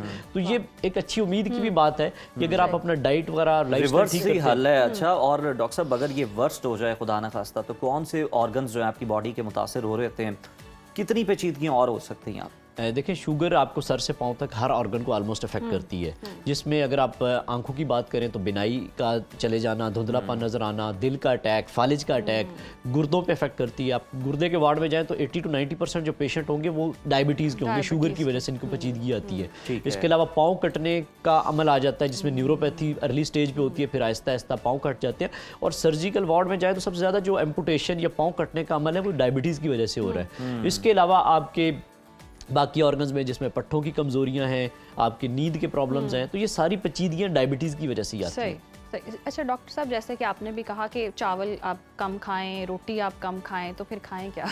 बिल्कुल सही बात की। लो कार्ब डाइट में बेसिकली बहुत सारी चीज़ें हैं। आप अंडे का इस्तेमाल कर सकते हैं मुख्तलिफ वे में, सैलड में सलाद का इस्तेमाल कर सकते हैं। इसके अलावा आप प्रोटीन डाइट में जिसमें चिकन, फिश, मटन, बीफ ये खा सकते हैं। और कॉम्प्लेक्स कार्बोहाइड्रेट्स जो हैं जिसमें बीन्स आ जाते हैं, यानी कि चना, लोबिया, इस तरह की चीज़ें ले सकते हैं। और जो लोग रोटी बहुत ज़्यादा खाते हैं, लेकिन हमारे लोग तो गिन के खाते हैं, 2 सुबह 2 दोपहर शाम, तो इवन चावल भी खा लेंगे तो उनको रोटी की तलब ज़रूर रहती है। तो रोटी को आहिस्ता आहिस्ता कम कर लें, वॉक वर्जिश को रूटीन का हिस्सा बनाएं। और अल्लाह की और बहुत सारी नेमतें हैं तो जिनको वो अपनी रूटीन में शामिल करते हैं। फ्रूट का इस्तेमाल है लिमिटेड अमाउंट में करें, बहुत ज़्यादा फ्रूट्स भी ना खाएं, तो बाकी चीज़ें आप खाते हैं तो आपकी शुगर कंट्रोल में होना स्टार्ट हो जाती है। सही, अपनी डाइट को बेहतर करें। बहुत शुक्रिया डॉक्टर साहब आपके वक्त का। और ज़ाबितिस जो पाकिस्तान में पहले नंबर पर जी आ गया पाकिस्तान, तो पाकिस्तानियों को सोचना चाहिए, ख्याल करना चाहिए, अपनी डाइट का ख्याल रखें, एक्सरसाइज कौमी सतह पर कोई डायबिटीज़ को रिवर्स करने के लिए जो कोर्स है ना या मुहिम है वो चलनी चाहिए, क्योंकि ये नंबर अच्छा नहीं है जो हम टॉप पर आ चुके हैं, और डाइटरी हैबिट्स हैं हमारी जो कि बहुत ज़्यादा ख़राब हैं। और फिर उसके अलावा हम सुस्त भी हैं, थोड़े से एक्सरसाइज करने के भी आदी नहीं है, जो कि हमें करने की ज़रूरत है। हेल्दी लाइफस्टाइल अपनाएं तो अपनी आप सेहत को बेहतर कर सकते हैं। प्रोग्राम में वक्त हुआ ब्रेक का, देखते रहिए सुनो Pakistan. Welcome back viewers. Program में आगे बढ़ते हैं और बात कर लेते हैं सुथरा पंजाब प्रोग्राम की। और हम तो बात कर रही हैं, मारूफ आलमी जरीदा फोर्ब्स भी इसके हवाले से बात कर रहा है, और पंजाब के सुथरा पंजाब प्रोग्राम को दुनिया का सबसे बड़ा, सबसे जदीद और सबसे कामयाब वेस्ट मैनेजमेंट सिस्टम करार दिया फोर्ब्स ने। और एक बार फिर पाकिस्तान का नाम आलमी सतह पर नुमाया हुआ है। फोर्ब्स की रिपोर्ट के मुताबिक पंजाब में ऐसा मरबूत सफाई का निज़ाम कायम किया गया है जो रोज़ाना 50,000 टन कचरा ना सिर्फ इकट्ठा करता है बल्कि उसे जदीद टेक्नोलॉजी के ज़रिए उसकी प्रोसेसिंग भी करता है, और ये तादाद इतनी है कि दुनिया के बहुत से मुल्कों का मजमूई कचरा भी इसके बराबर नहीं होता। लेकिन पंजाब ने यह चैलेंज रिकॉर्ड मुद्दत में पूरा किया और यही कारकर्दगी उसे दुनिया के टॉप वेस्ट मैनेजमेंट मॉडल्स की सफ में लेकर आई। और नाज़रीन, इसका क्रेडिट मरियम नवाज साहिबा को जाता है। उन्होंने बहुत काविश की और बड़ी मेहनत की और पंजाब को सुथरा बनाया। और फोर्ब्स की रिपोर्ट के मुताबिक अब जब रोज़ाना 50,000 टन कचरा बाकायदा जमा हो रहा है तो पंजाब का अगला टारगेट फजले को काबिल इस्तेमाल तवानाई में तब्दील करना है, यानी waste to energy plants, carbon credit models और माहौल दोस्त टेक्नोलॉजी से ये सब मुस्तकबिल में पंजाब को न सिर्फ साफ रखेगा बल्कि बिजली की पैदावार के नए दरवाजे भी खोलेगा। तो इसी पर मजीद बात करने के लिए हमारे साथ मौजूद हैं LWMC की RO उमर चौधरी साहब। बहुत शुक्रिया आपके वक्त का। और सुथरा प्रोग्राम जो है वो आलमी सतह पर भी हम देख रहे हैं, पंजाब के हवाले से पजीराई मिल रही है, इतनी काविश की गई है गवर्नमेंट की जानिब से। तो क्या क्या जदीद टेक्नोलॉजीज़, क्या क्या जदीद तरीके हैं जो इस्तेमाल किए जा रहे हैं पंजाब को सुथरा करने के लिए? जी थैंक यू वेरी मच जी। बिल्कुल ऐसा ही है जी। चूँकि गवर्नमेंट ने ये इनिशिएटिव जब 2021 में गवर्नमेंट ने टेक ओवर किया, उसके बाद मैडम मरीम साहिबा की गवर्नमेंट आई, तो उन्होंने पहला स्लोगन ही शायद ये बुलंद किया था कि मैंने पंजाब की बेटी आ गई है और अब ये पूरे पंजाब को साफ़ करेगी। उसके लिए प्राइवेट पब्लिक पार्टनरशिप का एक नया मॉडल जो था वो इंट्रोड्यूस कराया गया। पहले एक MCs का एक निज़ाम होता था जो म्यूनसिपल कमेटीज़ हम सुनते होते थे छोटे शहरों में, और गाँव तक तो शायद उनकी एक्सेस ही नहीं थी। तो मैडम ने ये कहा कि जैसा मेरा लाहौर साफ़ है इस तरह से हमने पूरे पंजाब को एक जैसा निज़ाम देना है। तो अभी आप देखते हैं कि जब भी ये इंटरनेशनल मीडिया भी बात कर रहा है, नेशनल मीडिया भी बात कर रहा है कि यूनिफाइड गवर्नेंस हमें नज़र आ रही है कि एक प्लेटफॉर्म के अंदर, एक डैशबोर्ड के ऊपर आप पूरे पंजाब को मॉनिटर कर सकते हैं। और इतना खूबसूरत एक मरबूत निज़ाम बना, एक सेंट्रलाइज्ड निज़ाम बना है कि जो फैसिलिटी लाहौर की किसी अर्बन यूसी में दी जा रही है, जितनी व्हीकल, जितने वर्कर्स, उतने वर्कर्स ही किसी दूर दराज राजनपुर के अंदर, रहीम यार खां के अंदर या किसी पिंडी की किसी और साइड एरिया के अंदर भी उतने ही रिसोर्सेज मिल रहे हैं। अच्छा। इसको बहुत ज़्यादा डिजिटलाइज कर दिया गया है और चीज़ों की बहुत ज़्यादा स्क्रूटनी रखी गई है और रिसोर्सेज को अकॉर्डिंगली ऐड किया गया, जिसकी वजह से हमें ये निज़ाम परफॉर्म करता हुआ। अच्छा उमर साहब, पंजाब में आप बताइएगा, हमने तो जो अदाद शुमार रखे हैं, आप बताइएगा कितना कूड़ा जो है अभी करंटली उठाया जाता है और कितना है जिसे मुनासिब तरीके से डिस्पोज किया जाता है? क्योंकि पहले तो हम देखते थे कि महमूद बूटी के करीब एक पहाड़ बना हुआ था, वहाँ पे सारा डंप कर दिया जाता था। अच्छा, अब कितना है और इससे आप क्या काम ले रहे हैं, किस तरह से इसे एनर्जी में कन्वर्ट किया जा रहा है? जी, अभी जो अगर पंजाब की बात करें तो पंजाब में 50,000 से 55,000 टन डेली का एक बड़ा नंबर है, 50 से 55,000 टन, जिसके बारे में ये पहले इनिशियल ख्याल था जब ये वर्किंग की गई है तो 25 से 27,000 टन सिर्फ इकट्ठा होता था। ये समझिए कि 50% की कलेक्शन या शायद इससे भी कम की कलेक्शन हो रही थी मार्केट में। तो 55,000 टन कूड़े का एस्टिमेशन निकल के सामने आया कि यार पंजाब इतना प्रोड्यूस कर रहा है, तो उसके लिए एक निज़ाम प्लान किया जाए। सिर्फ अगर लाहौर की हम बात करें तो 4500 से 5000 टन और कुछ डिफरेंट जब इवेंट्स आते हैं, पेयंस आते हैं, तो 6000 टन तक भी, 6500 टन तक भी हम डेली की टनेज कलेक्ट करते हैं। तो पहले तो ये था कि हम किसी भी सिटी में एंटर हो रहे होते थे, टोल प्लाजा से गुजरते थे तो हम देखते थे कि कूड़े के पहाड़ शुरू हो गए जी, और वो मेन सिटी तक हमें फॉलो करते हैं। अभी ये हुआ कि सबसे पहले तो गवर्नमेंट ने इनिशिएटिव लेते हुए इन वेस्ट डंप्स को ख़त्म किया है। आपको ये सुन के खुशी होगी कि ऑर्गेनाइज्ड 140 कलेक्शन साइट या डंप साइट्स प्लान हो गई हैं, बन गई हैं, कूड़ा वहाँ पे जा रहा है। अब बिल्कुल ऐसा नहीं होगा कि शहर में कहीं पे भी कोई रिक्शा डंप कर रहा है, कहीं पे भी कोई रेडी डंप कर रही है, बल्कि बाज़गश्त चल रही है, अथॉरिटी बहुत जल्द अपना काम शुरू कर देगी। उसके बाद हैवी फाइन्स जो हैं वो इम्पोज किए जाएंगे ऐसे तमाम प्राइवेट वेंडर्स पे भी जो इस तरह के काम कर रहे हैं। तो एक फेज ये था कलेक्शन। दूसरा आपने क्वेश्चन किया कि इसको हम कर क्या रहे हैं। इससे नंबर 1 तो जी हमने एक कंपोस्टिंग का एक प्लांट है जो महमूद बूटी के करीब ही हमने लगाया हुआ है। वहाँ पे इनिशियल टेस्टिंग बेस पे 100 टन ऑफ वेस्ट डेली हम सिर्फ लाहौर में अभी हम बात कर रहे हैं। अभी हम इसको एक्सपैंड करने जा रहे हैं। मैडम ने 10 मटेरियल रिकवरी फैसिलिटी का प्रॉमिस किया है ठीक। कि हम पंजाब भर में, और अब जो नेक्स्ट स्टेप में जा रहे हैं, हो सकता है 140 जो सही। डंप साइट्स बन गई हैं इन तमाम के ऊपर आपको मटेरियल रिकवरी फैसिलिटी मिलेंगी, सही। जिससे कि एक पूरी सर्कुलर इकॉनमी आपको नजर आएगी जबरदस्त। कि वहाँ से उमर मटेरियल साहब, ये तो रिकवर भी बहुत ही हो रहा है और जबरदस्त चल रहा काम है। हो गया, कलेक्शन भी हो रही है, फिर डंपिंग भी हो रही है, फिर उसको प्रोसेस भी किया जा रहा है, बहुत ज़बरदस्त अमल है। इसमें टेक्नोलॉजीज़ का कितना बड़ा अमल दखल है इस निज़ाम को बेहतर करने के लिए? जी ऐसा है कि इन तमाम गाड़ियों को ट्रैकर्स के साथ ट्रैक किया जा रहा है। अच्छा। तमाम वर्कर्स को जियो टैग कर दिया गया है और उनकी फेशियल अटेंडेंस लग रही है, रिकग्निशन। उनको अगर वो फेस रिकग्नाइज नहीं होगा तो वो बंदा एब्सेंट है, क्योंकि एक पहले घोस्ट एम्प्लॉयज का एक चक्कर चलता था कि कोई भी बंदा खड़ा होकर पिक्चर बनवाएगा। देख रहे होते हैं कि सफाई भी हो रही होती है तो एक तस्वीर बना रहा होता है सुपरवाइजर वहाँ पे तो उनकी। उसकी एक फेशियल रिकग्निशन है कि वो होगा तो अच्छा। फिर गाड़ियां जब मूव कर रही हैं तो आर्टिफिशियल इंटेलिजेंस को इस्तेमाल किया गया। लम्स के साथ एक MOU हुआ था और उन्होंने बहुत ज़्यादा सपोर्ट किया हमें इसमें। तो उससे क्या हुआ, रूट ऑप्टिमाइज हो गए। तो जहाँ पे फ्यूल अगर आपका 100 लीटर लगना था वहाँ पे 80 लीटर 70 लीटर 50 लीटर लग रहा है, तो आपको फ्यूल की मद में एक बड़ी सेविंग भी आ रही है। तो एक ये हो गया। फिर हम जैसे अभी आपने कहा वेस्ट टू एनर्जी की तरफ जा रहे हैं। अभी रिसेंटली मीटिंग्स हुई हैं जो UK की और चाइना कंसोर्शियम बना हुआ है, उनकी बड़ी फर्म्स जो हैं वो इंटरेस्टेड है। एनर्जी डिपार्टमेंट बड़ी लीड ले चुका है इसमें, मैडम ने ये टास्क उनको दिया हुआ है। LWMC और सुथा पंजाब की टीम उनके साथ साथ है, क्योंकि फीड स्टॉक हमने देना है, वेस्ट हमने देना है, और लैंड्स हमने ऑलरेडी 25 एकड़ रखी हुई थी, उन्होंने उसमें डिमांड की है, वो अपनी फिजिबिलिटी बना रहे। तो चंद दिनों में उमर साहब, लाहौर में हुकूमत तो बड़ा अच्छा ज़बरदस्त काम कर रही है, मजीद भी इकदाम कर रही है, बेहतर कर रही है इसको। लाहौर में ऐसे कौन से हॉटस्पॉट एरियाज़ हैं जहाँ पे बहुत ज़्यादा गंदगी होती है और स्टाफ वहाँ पे लगा भी दिया जाए तो फिर भी जनाब सुबह सफाई की है तो फिर दोपहर को गंदगी वहाँ जमा होती है? अजी हमने इसको हॉटस्पॉट एरिया की मैपिंग अलग से की हुई है। अच्छा, कुछ 600 के करीब ऐसे पॉइंट्स हैं लाहौर के अंदर अनफॉर्चुनेटली, जहाँ इतनी अच्छी सर्विस आने के बाद भी और रोज़ाना वर्कर्स और गाड़ियों के जाने के बाद भी हमें ये शिकायत मिलती हैं कि वहाँ के जो सिटीजन्स हैं वो हाईली पॉपुलेटेड एरिया और उनके करीब एक प्लॉट जो है वो ओपन प्लॉट खाली पड़ा हुआ है जी। या किसी बेचारे का प्लॉट पड़ा है और वो वहाँ पे अगर ऑनर करीब नहीं रहता तो लोग वहाँ पे डंप करना शुरू कर देते हैं। वो वेट नहीं करते कि कल तक की गाड़ी का हम इंतज़ार कर लें, और तो फिर हमें ये मिलता है, ये प्रॉब्लम मिलता है। लोग पब्लिक पार्क्स के इर्द गिर्द ये अक्सर लोग ये शिकायत करते हैं कि जी आप सुबह गाड़ी यहाँ से क्लीन करके गई है लेकिन सर शाम में दोबारा डंप लग गया, गाड़ी दोबारा बिक। तो ये हमें चैलेंज है। मेरा ख्याल है इसमें मीडिया भी हमारे साथ अगर पब्लिक अवेयरनेस का काम उमर साहब, किस तरह से लोग आपसे रब्ता कर सकते हैं? ऑब्वियसली हम अवेयरनेस का काम कर रहे हैं, लोग मतलब कोई मसला है।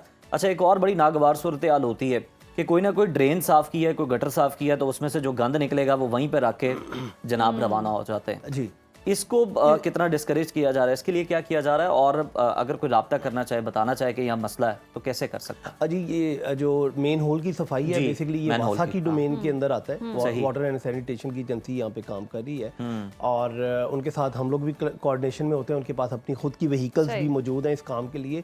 उसका सिर्फ एक जो टेक्निकल पॉइंट है वो ये है कि जब मेन होल्स की, जो मुझे मेरे नॉलेज में है कि जब मेन होल को सफाई की जाती है तो चूंकि वो वेस्ट जो वेट वेस्ट होता है, अगर उसको किसी भी गाड़ी में फौरी ट्रांसपोर्ट किया जाए तो वो पूरे शहर में बिखर जाता है। तो उसके लिए को मिनिमम 24 आवर्स दरकार होते हैं ताकि वो थोड़ा ड्राई हो जाए और उसको कैरी करने में थोड़ी आसानी हो, जो कि वासा भी हमें यही एक्सप्लेन करता है।